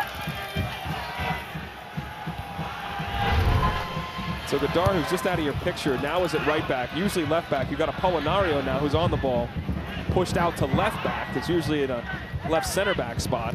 It's a little bit more of a forelook. It does put pressure on Polinario to step up high, to invert a little bit more than we normally see. Again, normally see in terms of what we've seen as of late. Yeah. You know, recognize that earlier in the year, we're not talking about Fujita sitting over here by his lonesome. You're talking about him on the back line in 3, and Hai Pinto is that pivot piece on the right flank. So it speaks to the depth of this Marshall team that really they can change just at a moment's notice, but conversations at halftime, they have that flexibility as the game goes on because of the quality of player. Vukovic was able to get that pass off as the touch got a little bit away from him. They'll turn it over now. Oh, Zini skips by him. And good tracking back by Okiyoshi.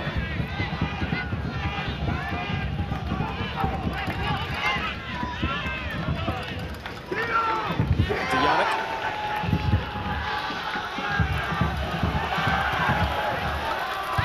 Okiyoshi plays it forward to Rodriguez dos Santos. In some space. Up to Silva. Cutting in that left foot. He leaves it. Driven! Right to Hersek. Sterngard stung it. Yeah, really well done though by Marco Silva. Really the first time we've seen him release high, and he's so unselfish, the work that he does on and off the ball. Many a winger in that situation. Try and take another touch. Let the space close down instead. His ability to draw the contact in, let it lay off. Also really difficult for Sterngard to get all the way across it to the far post. Ismail drove end line. There's nobody there to play it to. It's the first shot on goal of the game for Marshall. Back to Bleeker. Murray.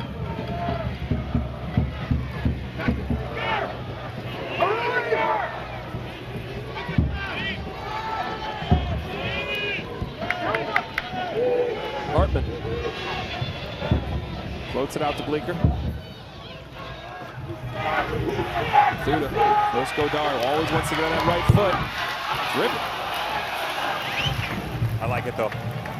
This is something for this young man, Sidney Wathuda, as his growth continues. The Calgary native, America East all-rookie team last year. The midfielder of the year this year, second best in the country in assists. We sat with them and I looked at him in front of his peers and said, is it fair to say that your guys probably want you to be a little bit more selfish, more confident? They looked around the table and he goes, yeah, that's probably right. Those are the moments though. You gotta have the ability to be aggressive and be selfish and take over a match. That's the difference between the good players who are a flash of lightning and the greats, right, that leave their mark on a program. His teammates know. He's a very soft-spoken sophomore young man coming into his own, but his teammates know they want him to assert himself more. We'll see if he tries to do this with a national title on the line here in the second half. Dispossessed, nice move by Zelafro. And the foul will be called.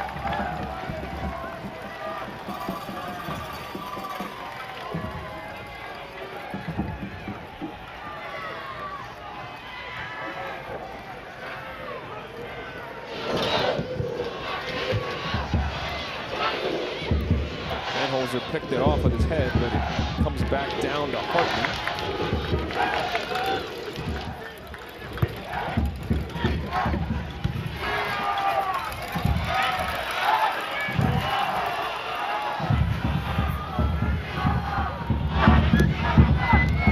Bazzini. Ismail. Still Ismail, he might have a chance. And Okiyoshi is able to get the block in, but Simeon will keep it in play. He'll get off a good cross. Godard in the back post. With Thuda, though, touched it, it goes out for a goal kick. And as we mentioned, the Dow family, Coach Rob Dow's family, is in attendance. The fam is there that has made the trip down from Vermont. His wife Lauren just had their second child, Russell, on Thanksgiving morning. And then that afternoon, the team flew out to San Diego, won in overtime 1-0. His older son, Hanson, was here for the semifinal with the in-laws, but the athletic department, along with the president of Vermont, organized the situation, got them chartered down here today. So Russell, the less than month-old, he was in the building. I imagine he's taking a nap now. He's got the green hair there, the chain. You see Lauren to the side. Smartest one of the family. The newborn, he's up in the suite for the buffet. Well done, young man. He's learning. And Russell is, I'm being told, not in the building now. Good thing, but family able to share what could be a very, very special and historic moment for Rob Dow and the entire Catamount community, and really the state. They're the only Division I program in the state of Vermont, and the players have told us, and the coaches, they feel that love and support of that entire state as they try to accomplish something unprecedented. Played forward. Panholzer trying to run onto it. He'll get there. Rodriguez de Santos in a lot of space at the top of the box. Cuts inside. Low ball. Herzeg is there.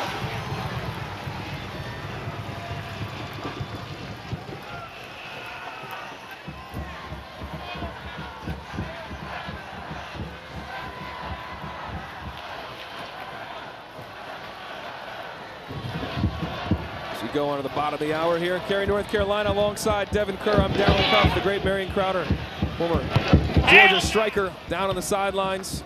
0-0 in the Men's College Cup final between Marshall, the 2020 champs that were unseeded that year, unheralded, trying to establish themselves. Well, now they've become one of the elite teams in the country, second in the nation behind only Clemson in wins the last 5 years. This Vermont team is the unseeded team now, trying to do something that many thought they couldn't do and win a national title. They're being much more aggressive up top now. I wouldn't necessarily call it a +1, meaning have the man advantage in 4v3 or 3v2, but there's a lot more man-on-man situations, and they've narrowed the back line. That's where Apolinario and Godard have to be really careful. As they come narrow, they come high, space is available, and those diagonals we're starting to see from Vermont starting to come to fruition. Godard back to Vukovic. Up to Apolinario. Scataneda ahead to the right, Panholzer to the left. Plays to Neda, can't connect. Now Max Murray, the big center back, striding forward. He'll continue his run. He was an all-league striker 2 years ago at 6'5". Ismail out to Bazzini. That's their striker. Can he get a shot off? What a tackle! He goes down. Michael Laverne points to the ball. Vermont fans can't believe it.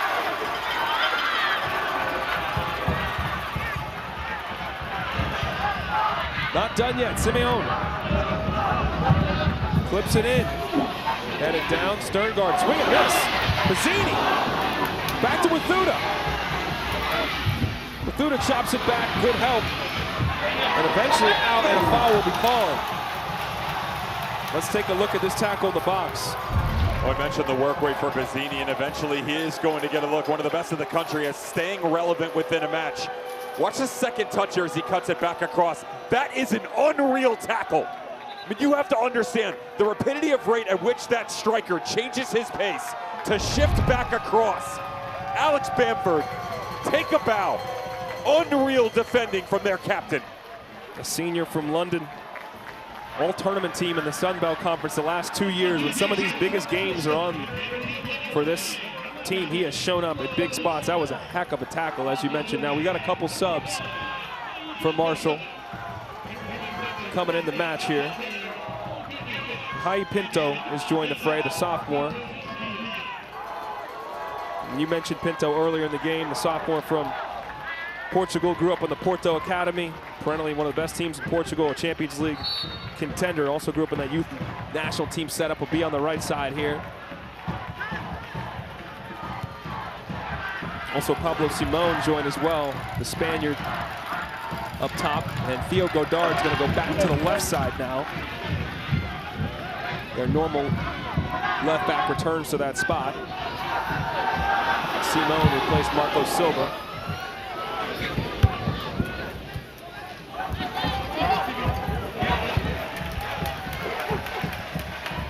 What do you make of the subs and kind of how the reordering? Chris Grassi saw what I was talking about. They're having trouble on that far side, right? And that wasn't about Apolinario and his inability to get out there. It was about the fact that he's not used to playing that area. You can release him over, but normally he's got Godard. So when you put him in an uncomfortable position, his decision-making was a bit unsure. It opened up space, moments for Vermont coming high.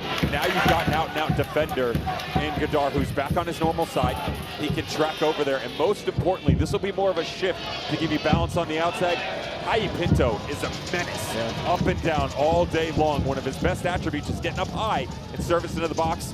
Also provides recovery in the one-on-ones coming back the other way. Pinto, 31 at the bottom of your screen, started every game last year. Got a lot of run early this year, but has fallen out of the starting lineup recently. Simone tried to pull it back. Will it find the legs of Sterngard? It does not, as Simone comes out, gets it.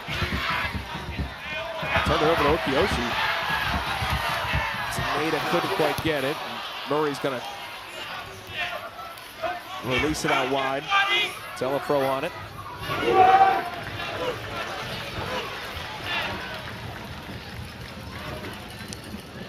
Got the FCS semifinals for your Saturday afternoon on ABC and ESPN+. Old rivals square off again. First game, noon Eastern. You got the two-time defending champs, the Jackrabbits from South Dakota State, taking on North Dakota State. Then #1 seeded Montana State hosts the 4th seed South Dakota in Bozeman. The trip to the championship game January 6th in Frisco, Texas is on the line.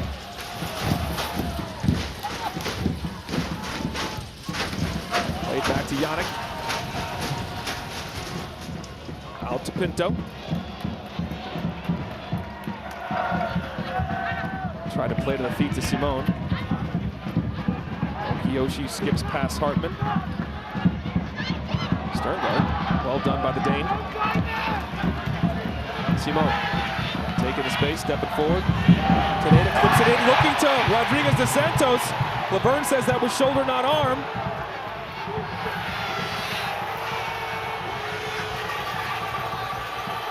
They chooses not to take a look at the potential penalty, waved it off. And that pass, a little wayward. Okiyoshi able to keep possession.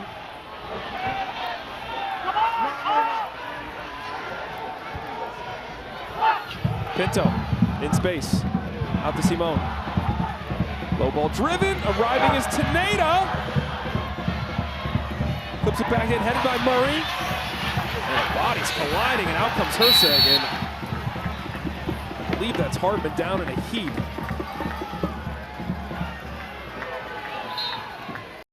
And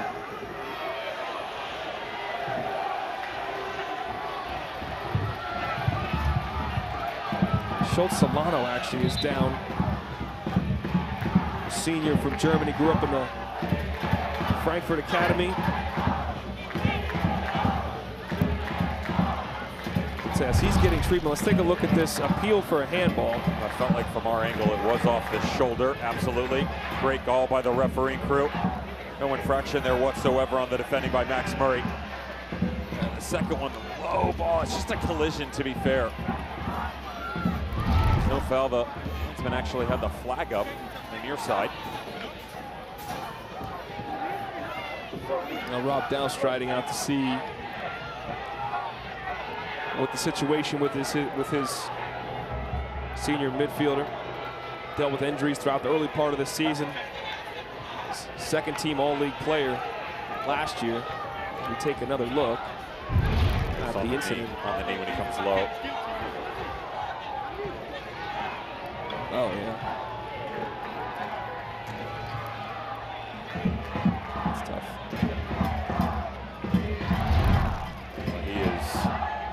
Listen, given what we've seen out of this Catamounts team, you don't want to say it's irreplaceable, but yeah.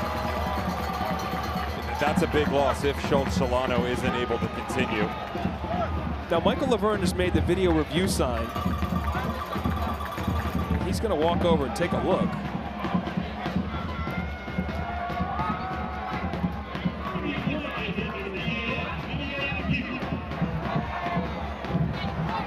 Trying to get confirmation on what he is assessing here.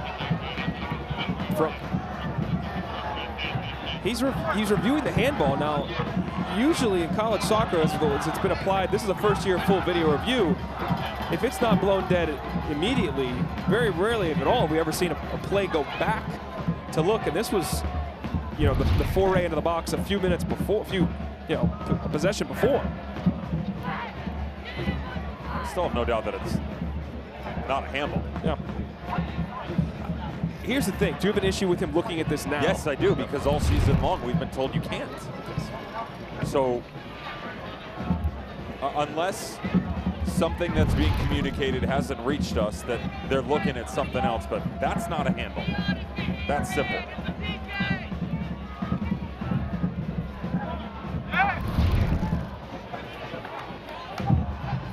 So, again, this is the first year in which video review has been applied where you can assess was it a penalty or not. And obviously within college soccer, there's a lot of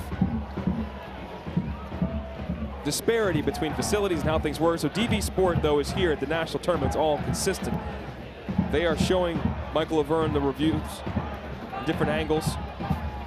And they have a different feed, different cameras. They are, though, looking at essentially the exact same looks that you just saw and we just saw here on our monitors.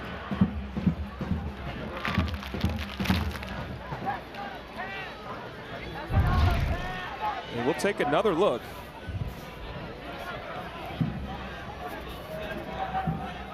I don't know what we're looking at. I do apologize. That is... It's right at the bottom of the armpit, what they're talking about. I don't see it.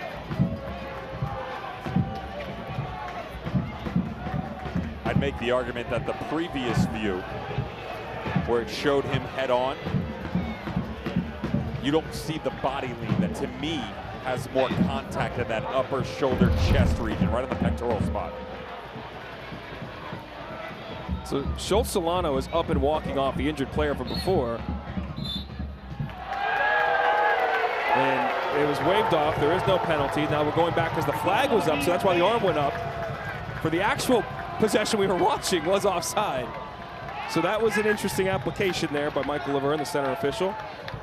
And Schultz Solano, we'll see if he can come back in the game. He is readying himself on the sidelines.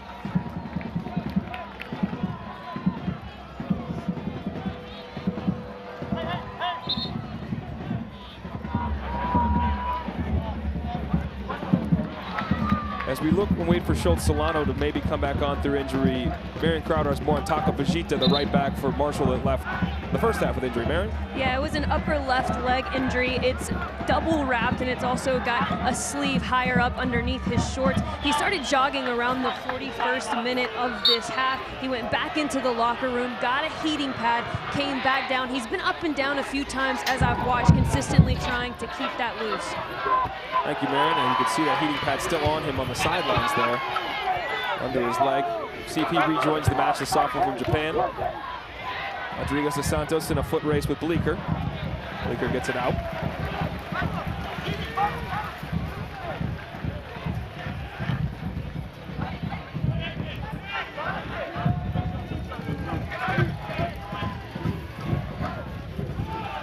Back to Bamford. Got Bazzini there chasing.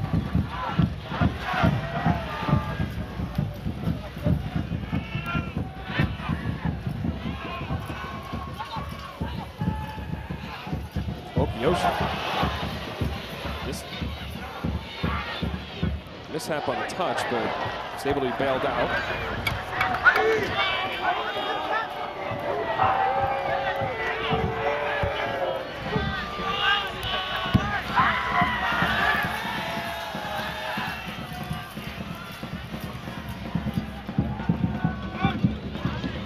Taneda.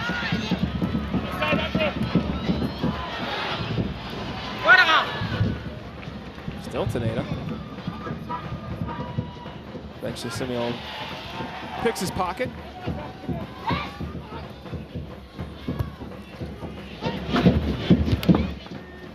Yoshi, can he pick up that second ball? Good recovery by Hartman.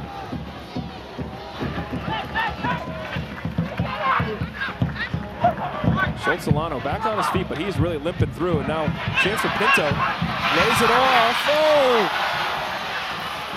Simone just couldn't sort out his feet. Kept in. Rodriguez dos Santos. Out to Pinto.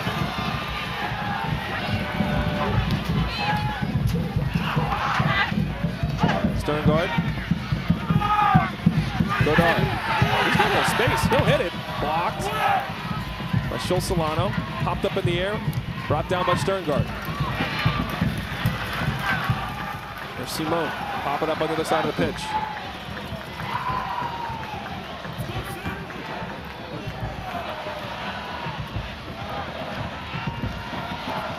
What a ball. Gets it through.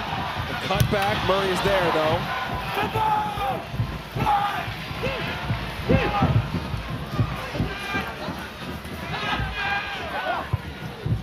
Whipped in. Murray again. Marshall starting to apply pressure consistently here. That's where you got to be careful if you're Vermont. They got a little bit flat in their shape, and Solano down underneath. He can't cover all of that space on either side of him. Rodriguez dos Santos. Pops it up toward the back post and hit the bar! Wow. From that angle, not sure how that happened. Oh, he's trying to bring this ball back across, but notice his head's just scanning the whole time, trying to find a seam to pick someone out. He's just trying to dink it in, let someone run it. Actually under hits it a little bit. Doesn't matter if it ends up in the back of the net. Not at all. You saw Sam Bassett with a shot cross in this game against Vermont in the semifinal where Denver scored. Here's Pinto now. Good ball whipped in. Husik spills in. It's loose. And there it is. Panholzer. He's got 3 goals in the tournament and 3 goals on the year. And this may be the one.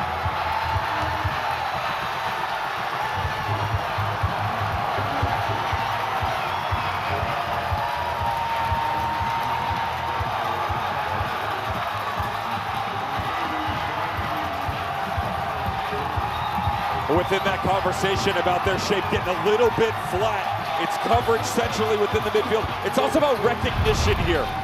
The ability to get to the other side quick enough.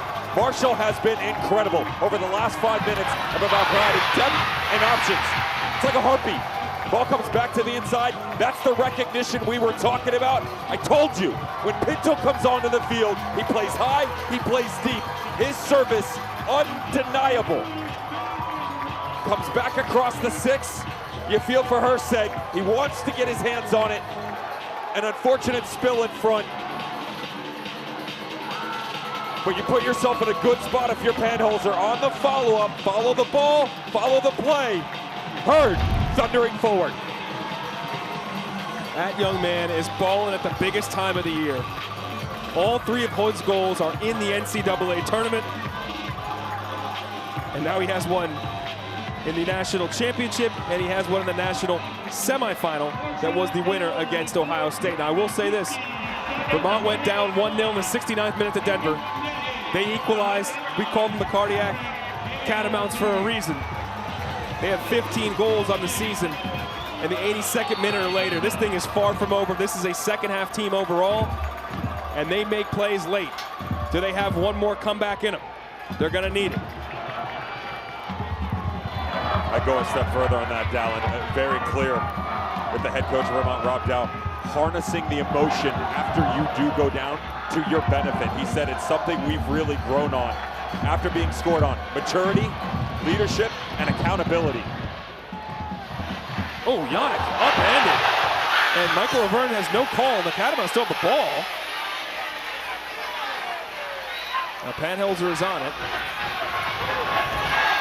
And Yannick is really struggling. He's going to go down. Remember, he went down in the first half. And now he's down again, and that was an obvious, brutal collision.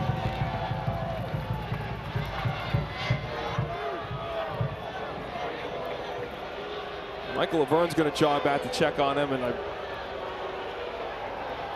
Marshall training staff is waiting for a moment. This is some kind of gut check by the goalkeeper. I mean, he knows some sort of contact is coming, whether with his own player, whether if Zelafro comes underneath him. You know, two different angles. The first one didn't look of anything. The second one, Zelafro doesn't really create contact. It's just the space when he comes high and his own player drifting under. But that's some kind of bravery. Yeah. Keepers are a different breed, and you see why right there, sacrificing it all for the team. The junior from Belgrade, Serbia. He is up and pressing on. See his numbers in the goal, great this year, 5th in Division I individually as a team. Remember, he only played in 15 games due to injury earlier in the season. The team there, top 10 in the nation in goals against average. They'll need another clean sheet as the game stands right now to win this thing in regulation.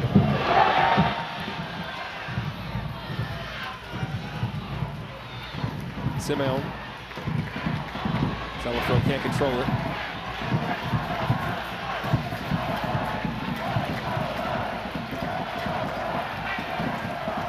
Simeon tracks back to receive it.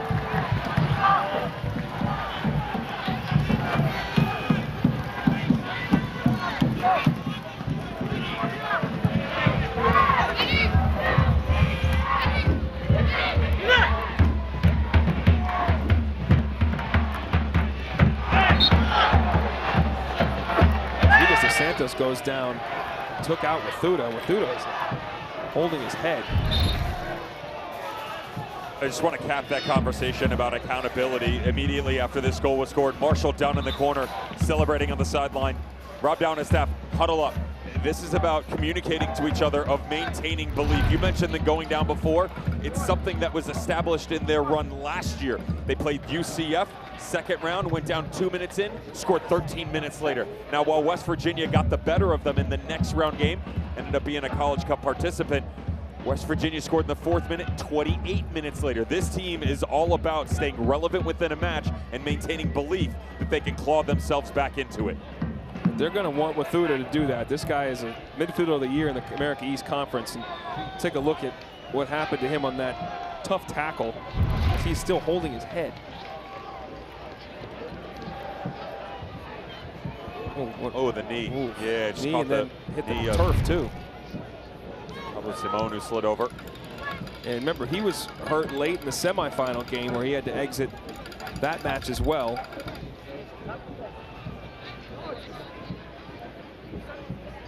And Rob Dowdis made the change, made a motion that he's going to have to be taken out. He can't protect himself from behind. And unfortunately, it sounded like some of the wording that was said was he's done. I hope that's not the case here for Sidney Wathuda.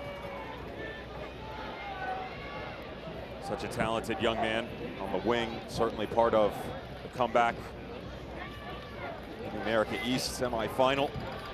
The comeback, the second time this year that the Catamounts have been able to do so. Denver College Cup semifinal. Certainly the first contact on the knee, and the second one that right there comes to the ground. Oh. Certainly running through the checks right now, making sure that this young man, the neck area, the head, that they're going through the proper protocols, and there is the motion to the sideline from the trainer that they are in fact going to need to replace him. Marcel Papp is waiting, but this young man, the sophomore from Calgary, Canada, grew up in the Whitecaps Academy, and he is struggling to get off the pitch.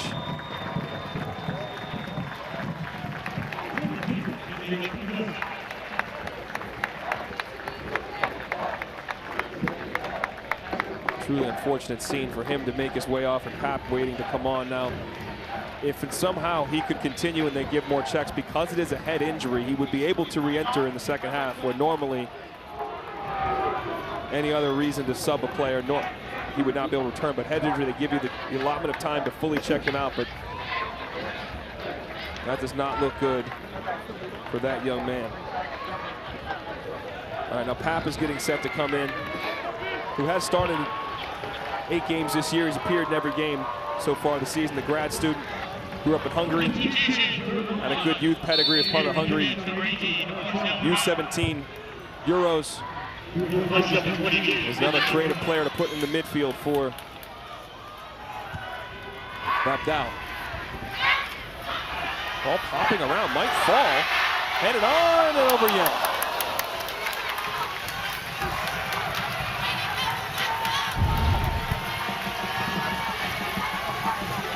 Certainly had numbers up high. Well done to at least move it forward to Benny Bazzini, but Yannick nowhere near off his line that it was really ever going to be able to test him.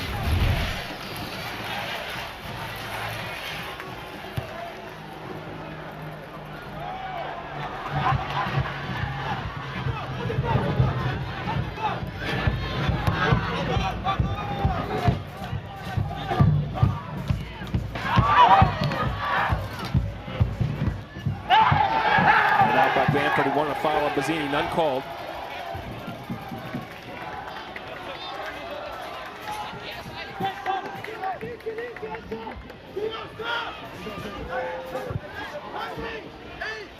And with that change, you bring Marcel Papp to the left side. They've released Simeon just a little bit higher, something that we saw again in the semifinal against Denver. They've also boxed the midfield. It's going to allow them to retain, in theory, a bit more possession because of the 2v2. You know, Marshall likes to play with depth, and the way that they flatten themselves out, more options deeper, more options higher. The question's still going to be as to whether or not you can get guys like Zelafro and Marcel Papp on the ball to maintain the width.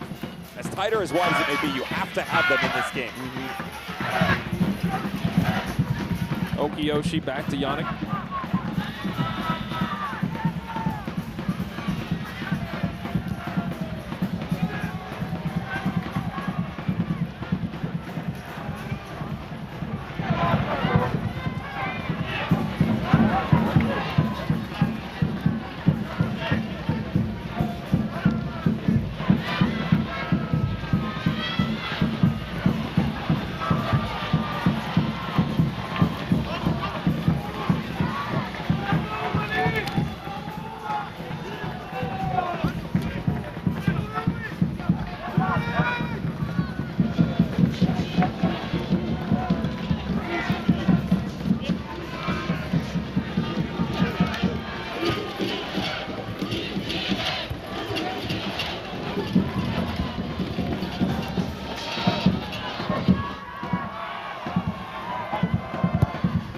Ball by Zelafro, Yannick out to corral it.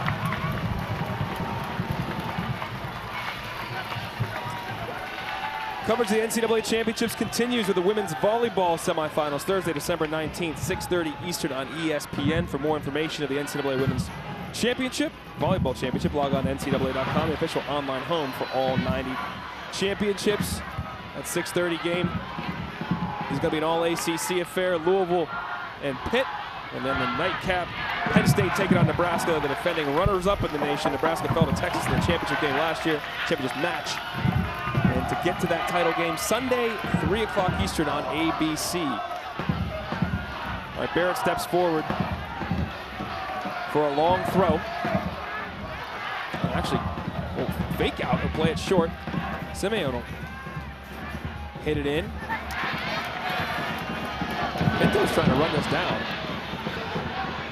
Simeon better not leave this short. Herzig has to come out and get it. How about that 80-yard run?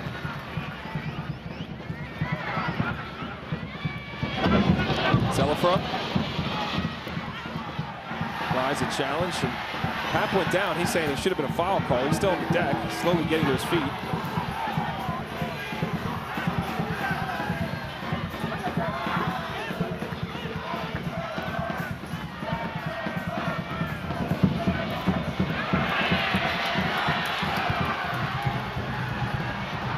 Foot race now. Rodriguez dos Santos loses out. Well done. Pulls up a little bit lame out of that. Hartman struggling a bit now. Zelafro battling with Pinto, and he'll draw the foul. Papp draws the foul. He dealt with a fair bit of cramping, was Hartman, in the semifinal match. had to rotate back through. Certainly didn't have to do it, though, in the absence of Sidney Wakuda, though. Max Kissel is up in front of us and moving. What a tackle by Simone. There could be a break here now.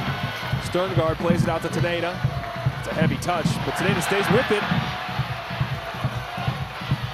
Floated in back post. Brought down by Simone. Leaves it. Rodriguez dos Santos.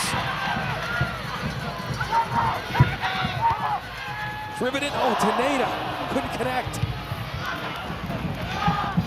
Cleared by the Catamounts.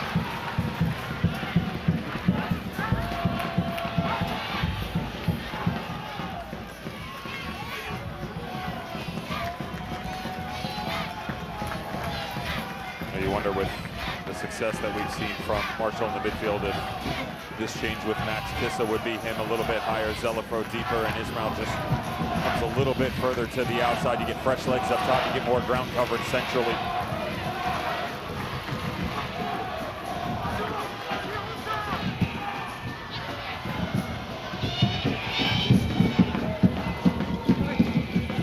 It's the goal scorer, Panholzer, running out of real estate, plays it back to Apolinario.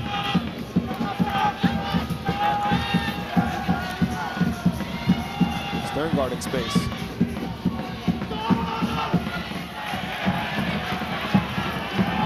Teneda's able to flick it on to Panholzer. Teneda will continue his run. Simeone.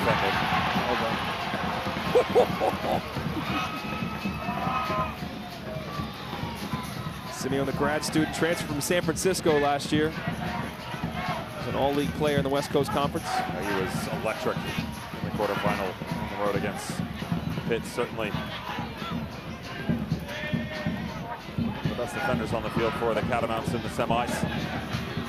By the way, it's not just the tackle, it's that clean little touch to get around him too. Rob Dow ready, a couple substitutions here for the Catamounts. Giuzzini blatantly fouled there.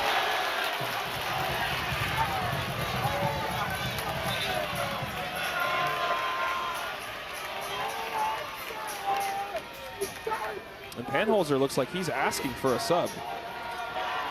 He's making a motion for a substitution. You see the goal scored. Now Chris Grassi says, go down if you want to come out of the game. And he does go down now, and Michael Laverne will stop the... this young man, he's getting booed right now by the Catamount fans, but the Thundering Herd faithful love him because he's got both goals right now in the College Cup for this team. Again, as good as they've been on the ball tonight, they were just really directed. Opening 10 minutes of the match, there was a change on the back line. There was a high line that ensued off of a set piece. Couldn't catch him in transition. Same type of conversation tonight with the class inside the 6. Again, he's looking for this ball high into the back post. The tree saw it. Good job shifted back over, but his speed, the cut on the moment's notice, is what broke the deadlock and has Marshall out in front. And now he will get a little curtain call here. Panholzer walks off. He subbed on Joao Roberto, the forward, the sophomore from Santos, Brazil, comes in. And Panholzer walks off, and Ryan Holmes comes on for Alex Sterngard. Holmes, number 5, the junior, the only player on the roster from West Virginia. Should say the only player that gets minutes on the roster from West Virginia.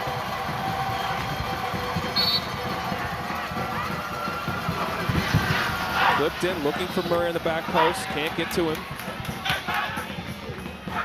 Zelafro.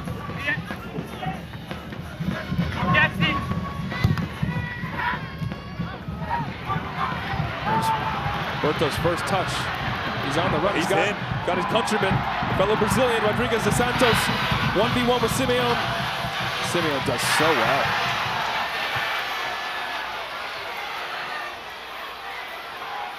Zelafro turning Holmes and drawing another foul. How many fouls he drawn in this game? 13th foul of the match for the Thunder Herd. And Nathan Simeone, the recovery run there, far side of the field when it comes back through the middle. In coming back the other direction. Not super clean coming out, but it really is impressive, Ryan Zelafro, what he brings to this team. That's a freshman, by the way. Putting a lot of pressure-packed situations, and it just feels like he is never shy to step into the moment. So on that quick restart, you've got another Marshall player down. It's Bamford. senior from London. Now Rob Dowell wants to make a couple changes. He and Jude Carr, the fourth official, are having words.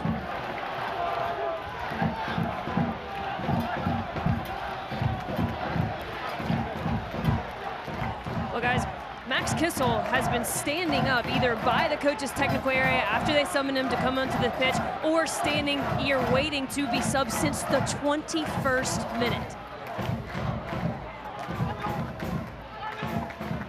21 on the clock, I should say. Well, after that long 8-minute wait, which is abnormal, why Rob Dowell's upset. Schultz Solano comes off, I should say. And as mentioned, Kissel, guy that gets you goals. He's been huge for them at times. He's got 10 goals on the season. He's got a bunch of game winner goals. He's been big at big moments for them. Striker from Germany. See if he can pop up again in a big moment.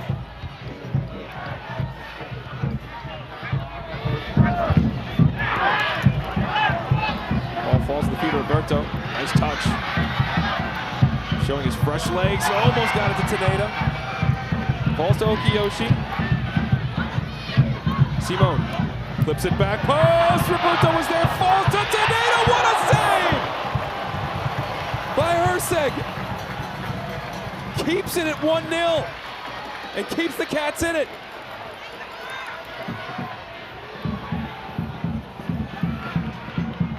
Wow.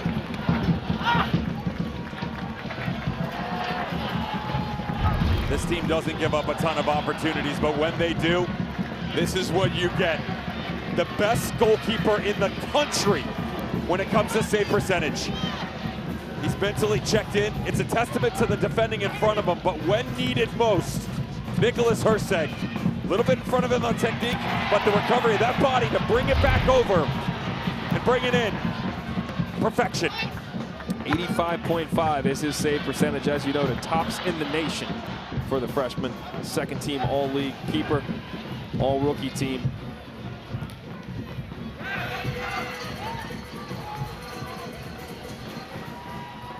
And we're ticking down here again. They're called the Cardiac Catamounts for a reason. The 82nd minute or later, they have 15 goals on the campaign. Of their 46, nearly a third of their goals on the season come when the game is in its dying embers. They did it the other day to Denver to go on to win in pens. Can they do it again here today? 65% of their goals in the second half in general, yet alone, what they're able to do in closing moments of the game. An interesting change, by the way. Schultz Solano, absolutely gassed. He had nothing left in him. The change that I alluded to before was probably going to see Ismail come a little bit deeper, but thought maybe they might rotate Zelafro there and put Ismail outside. They have gone with him more on the interior to allow Max Kissel to work side by side instead of one underneath. Good find to Roberto. He'll line it up. Driven out of the stadium. Sophomore from Brazil. Grew up in the Santos Academy, which was made famous, of course, by the great Pelé. And then later on by Neymar, coming up in that academy as well. Another substitution made by the Catamounts. We get things organized here. Jonas Vasiliu, the grad student from Frankfurt, Germany, comes in for Hartman now. What does that offer, you think, Devin? The question is whether or not they want to utilize him a little bit higher, and where they release him on the left. It's something that, as the game closes itself out, they utilize him more in like a wingback style role. He still gives you the luxury off the outside of Bleecker, but centrally can reach moments like that for Barrett and Murray. Oh, might be an opportunity here with the 1-2 shot! We equalize again! They do it again as the sub Marcel Pap!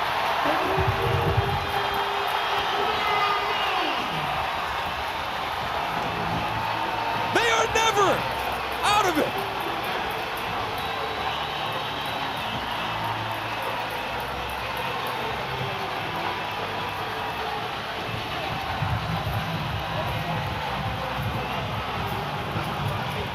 Watch Max Murray 36 in green and gold. Watch the way that he steps up through the midfield. Closes down the space, and how clean is that ball by your center back? Unreal. First one in, sets it up so appropriately. Drops that side right into the corner, and then takes off the other direction. Shifts the goalkeeper as a player, perfectly done. Lets it come right across the body. Goalkeeper moves with you. You allow yourself to gain more momentum, coming back across the ball to pick out that bottom corner. Revived once again, the Catamounts are. Well, it wasn't the 82nd minute. It was the 81st. Wow. And I'll tell you what.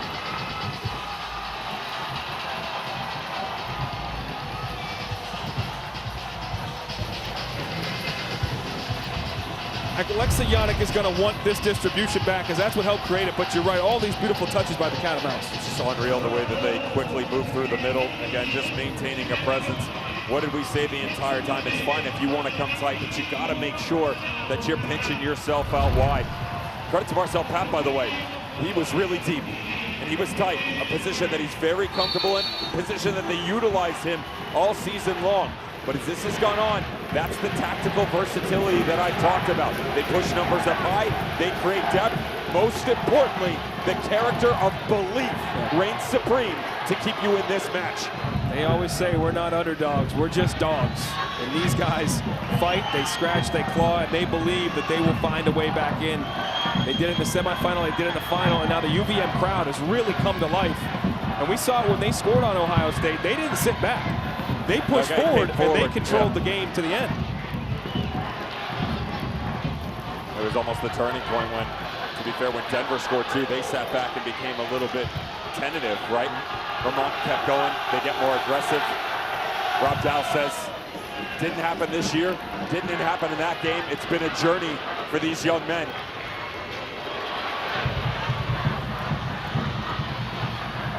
To that point, right after the goal, a couple players from Vermont came over to the sideline, and Rob Dow said, now you play quicker.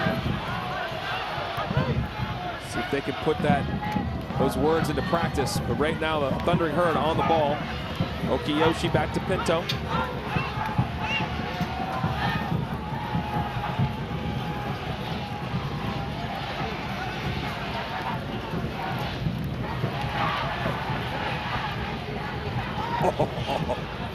Zelafro's a really good young player. That tricks are for kids, but he's young enough he can get away with it. Ryan Holmes corrals it. Rodriguez de Santos rides the challenge. What a tackle by Ismail.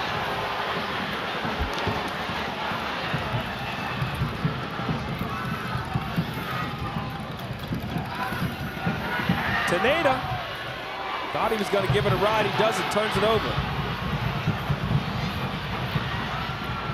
Up to Kissel. 1v2, what will he try to do?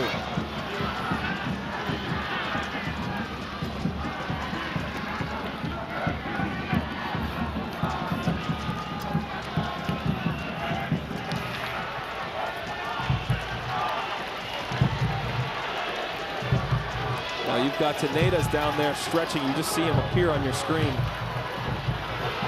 He's up trying to make the run now. Rodriguez de Santos almost was able to make that move past Murray, who's been a shadow with him all day. And Bamford hits the deck, and Papp, the goal scorer, almost able to get it. Get on the break. Holmes checks his shoulders on the ball. Out to João Roberto.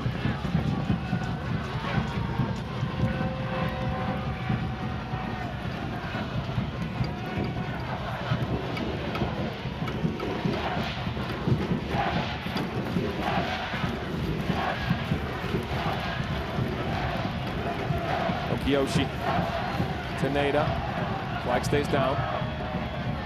It's dangerous in the cross there. A little reverse pass to Okiyoshi. Now he'll play it in. Wow, Murray he's just so big, able to get up and head back down. Now Bazzini might have a chance. Oh, watch back post. Kissel's there. Can he play Kissel? He's got it to him. Tracking back is Holmes.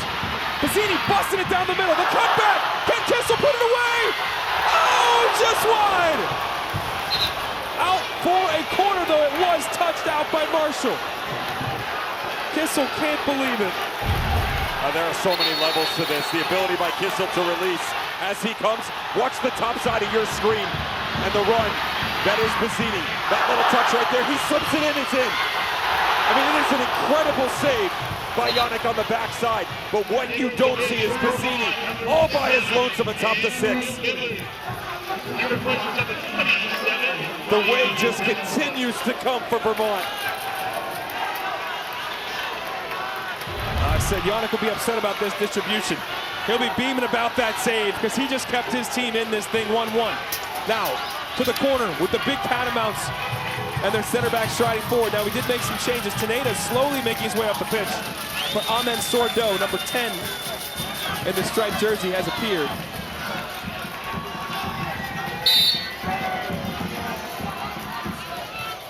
In swinging ball looking for Murray.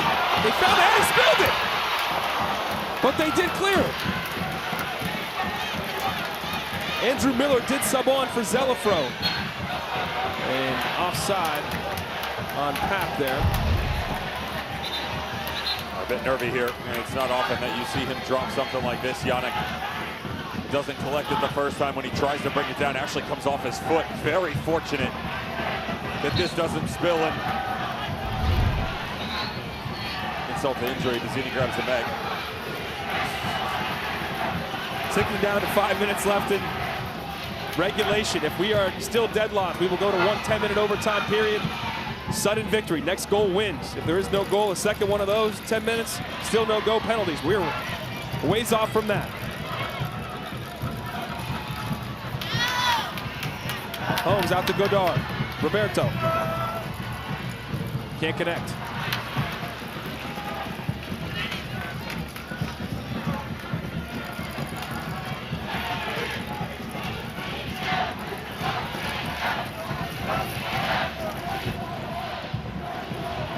Godard on the ball.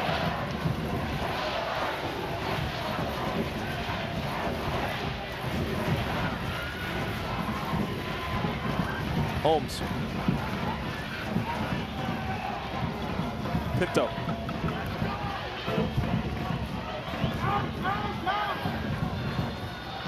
Simone. Pinto in the overlap. It's Rodriguez de Santos. Maintains possession. Simone stops, starts, gets up and cross towards Roberto.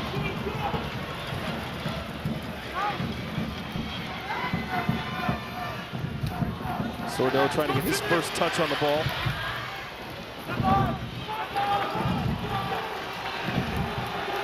Back to Yannick.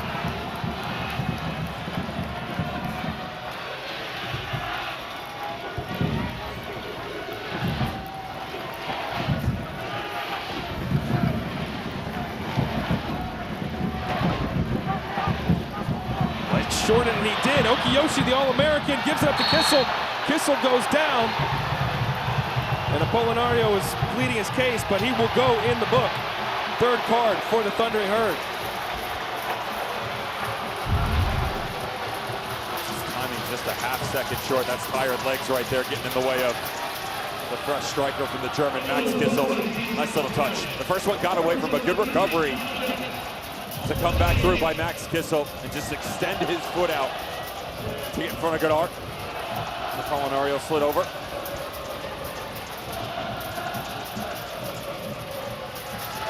They've been very clever with their trickery on some of these set pieces. Haven't seen it as much tonight, but the misdirection that they run, and it's not just the first or second, sometimes it's the third runner that they're looking at.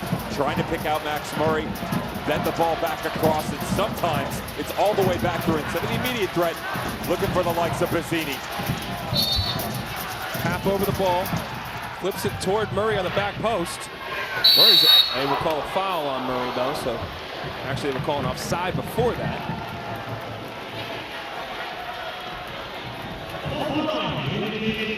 Ticking down to 3 minutes left in regulation. Marshall vying for their second College Cup. Vermont for their first ever in their first appearance in the College Cup. No Vermont team has won any national championship. No America East team has won any national championship or competed for one. They've already made history getting here, but as they told us, Devin, nobody will remember us if we don't win. We got to win the whole thing.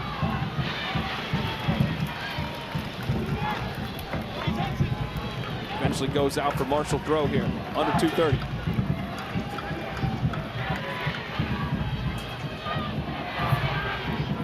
Ismail.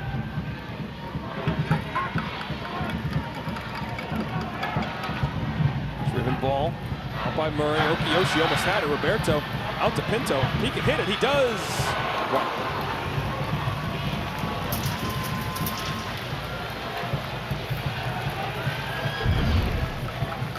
Certainly not the best we've seen from the Portuguese youth national team player, Pinto. Service that he put forth to Van Holzer on was a magical goal to get this place a rocket. Nullified. Marcel Papp.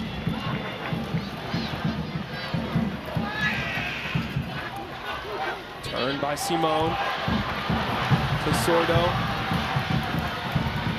Back to Sordo. Well run by the defensive player of the year in the America East, Zach Barrett. And his team the throw too.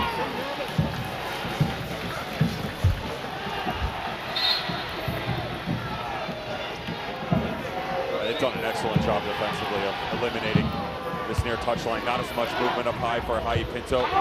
Vasilio, the way that he comes back over, pinches off Bleeker. Quick throw, we are under 60 seconds. Kissel running it down the corner with a Polinario. And they're calling Zach Barrett forward. The center back's chugging up there to get his patented long throw in and maybe cause absolute pandemonium in front of this UVM section. If they can get the latest of winners. Max Murray, his big center back partner, strides forward. That's the target, 36. Headed up, not out. Struck back into play, and a foul will be called with 25 seconds, now less, on the clock.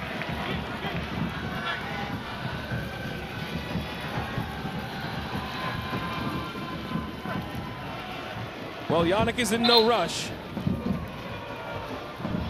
Cats did it again. They were down, but not out. And we're heading to overtime for all to play for. Devin Kerr, your thoughts on the first 90? Certainly the response by Vermont, once again, it is unreal what they are able to produce with their backs up against the wall. Marshall had taken over in the game, really at every level, to be fair, even on the physical side, but Vermont never wavered. And again, this is another opportunity, much like the discussion we had at halftime, Dallin, where tactical adjustments, specifically for Marshall, that need to be made. We can go more into that at the beginning of OT, but the ability to give proper instruction right now and also give you guys an uplift of spirits, get some electrolytes in them because the war of attrition is starting to kick in. Get the electrolytes in them. They went to overtime and penalties. Vermont did in their semifinal. They'll get the fluids. Go get a beverage, take a break. You got about 4 minutes till we're back here. Kick it off overtime. A national championship on the line. Welcome back to Cary, North Carolina, where that's what's on the line. The national championship trophy will be hoisted by Marshall or by Vermont. Will it be in overtime? Will it be in penalties? We find out now. Alongside Devin Kerr, I'm Dallin Cuff. Marion Crowder down on the field. As we get set for overtime here, and we look at the goals that got us here. Tariq Panholzer, the goal scorer in the semifinal, and also did it for Marshall again in the final. His speed once again, and it's not on open space. It's his ability to change on a dime. Notice how quickly he just bounces off the shoulder. He knows where the ball needs to be. It doesn't get there, but great adjustment by the striker up top for Marshall. Not to be undone, though. Vermont once again. Cardiac, Catamounts, keep coming. Great step by the center back, Max Murray, on the secondary ball to find the 1-2 with Marcel Papp to release him into the bottom corner. And we're back to square one.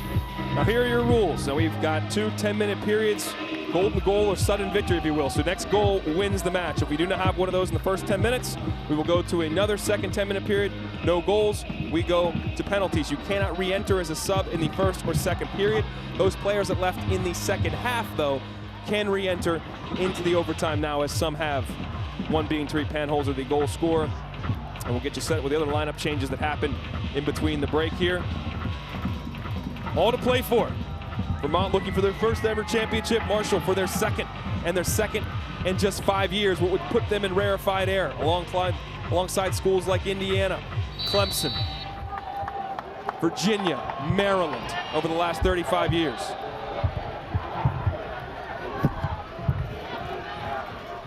Devin, what are you focused on as we set this overtime right now with both these clubs? There's some width on that left-hand side for Marshall, and you're going to get it with the addition of Penholzer. That's going to bring Roberto a little bit higher, and that's going to provide stability too. They were too deep.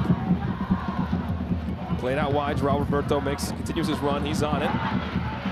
He skips through the big striker.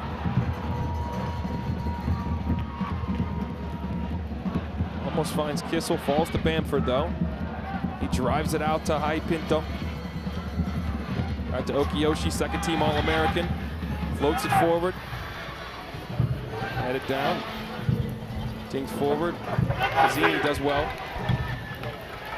Just kind of hooked forward again. To your analysis, that's exactly what Chris Grassi told me. He felt like they were entirely too deep, and the changes they made were in hopes to put pressure on them, ultimately denying what Vermont is trying to do and hitting the long ball. Oh, good pressure. Penholzer almost does. He's a menace. I mean, unwavering in effort everywhere on the field. Mazzini now asking a lot of Pap, the goal scorer, to track that down. He can't.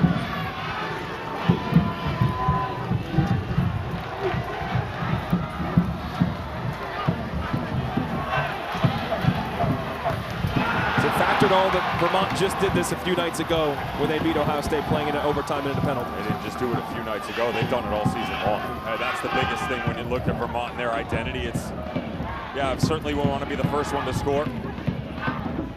Apologies against Denver a few nights ago. Yeah, they have the ability to just stay within a game. And again, they change, they morph. They've done it. They haven't really evolved recently. And looking at the changes right now, just down underneath that second line of pressure, they were really good because when they went to the single pivot of one midfielder, they had this line of three. They don't have that anymore because they've gone high with Kissel and Bazzini.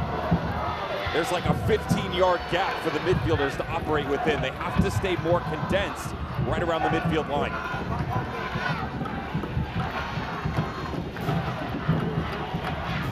We are in a sudden victory situation. Next goal wins the match and wins the national championship. The stakes could not be higher for either team or their fans right now.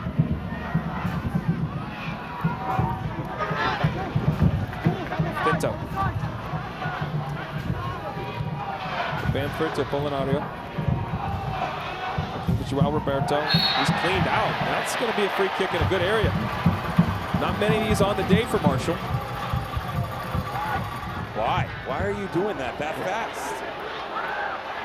That is a very big mistake right there from Simone up top.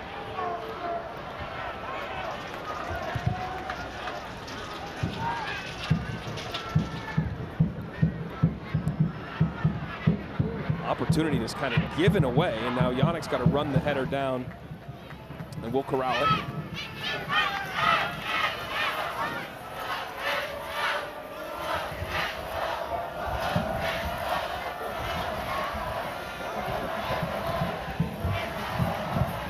Yannick kind of looking like make that long ball pass he made to Penholzer that led to the goal against Ohio State, but nice job by Zelaford to pick it up. Here's Pap charging forward. He's got Bazzini, who gets a piece of it, but not much. Just tired legs here from Bazzini. I think he questioned himself as to where this ball was going to drop, and watch as it comes back across. He wants to bring that down on his right foot and kind of gets caught in between his steps and just doesn't make clear contact to the far side. Nice job by Rodriguez de Santos to drop deep, get it to Holmes, and now they get it out wide. Striking forward. And that went off of Simone, I believe, or somebody sort of. Holmes. Picked off by Barrett, well read. Center back will blast it long and ask Kissel to get in a foot race with Bamford. Kissel may win it, he does! Can he win the national championship? 1v1 against Yannick! Oh my gosh, they do it! Don't call him Cinderella, you can call him national champs! For the first time ever!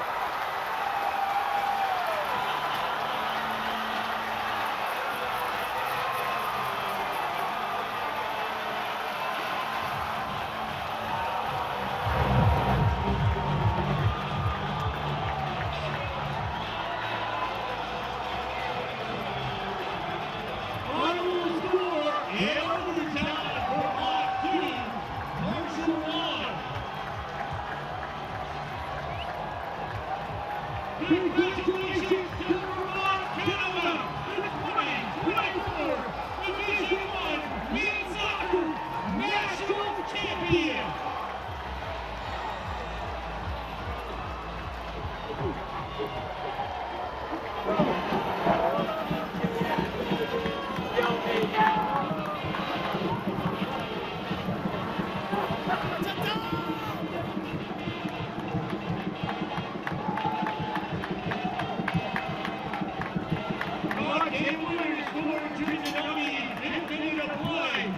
It was unassisted and netted by number 9, Maximilian Kissel.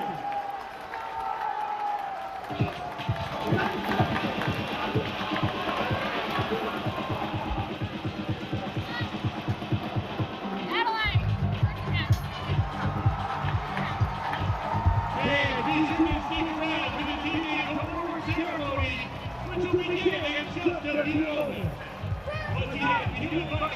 Rob Dow with the trophy, overcome with emotion, and what his team has just done. And take a look at the goal. The assist by their center back, Barrett. Route 1 to Kissel. A friendly reminder that it's not only the assist by Barrett off the back line, he created the initial contact too. He saw that he had the runner up high. That's fresh legs against an exhausted center back. Plays the angles game. Well done the way that it's weighted. I know he's going to want this one back if you're Bamford. He knows he shouldn't have left his feet in that situation. It's a desperation attempt to try and get on. Still one of the top strikers in the country. We talked about this coming in. The relativity of this team to maintain balance. Now 6 game-winning goals and belief for the Catamounts by that man right there, Kissel. The type of company that he's keeping, Jaskalainen, All-American Mac Herman finalist. Rodriguez DeSantos, All-American Mac Herman finalist. The Max Kissel, we looked him in the eye in our meetings. Doesn't care the role, wants an opportunity.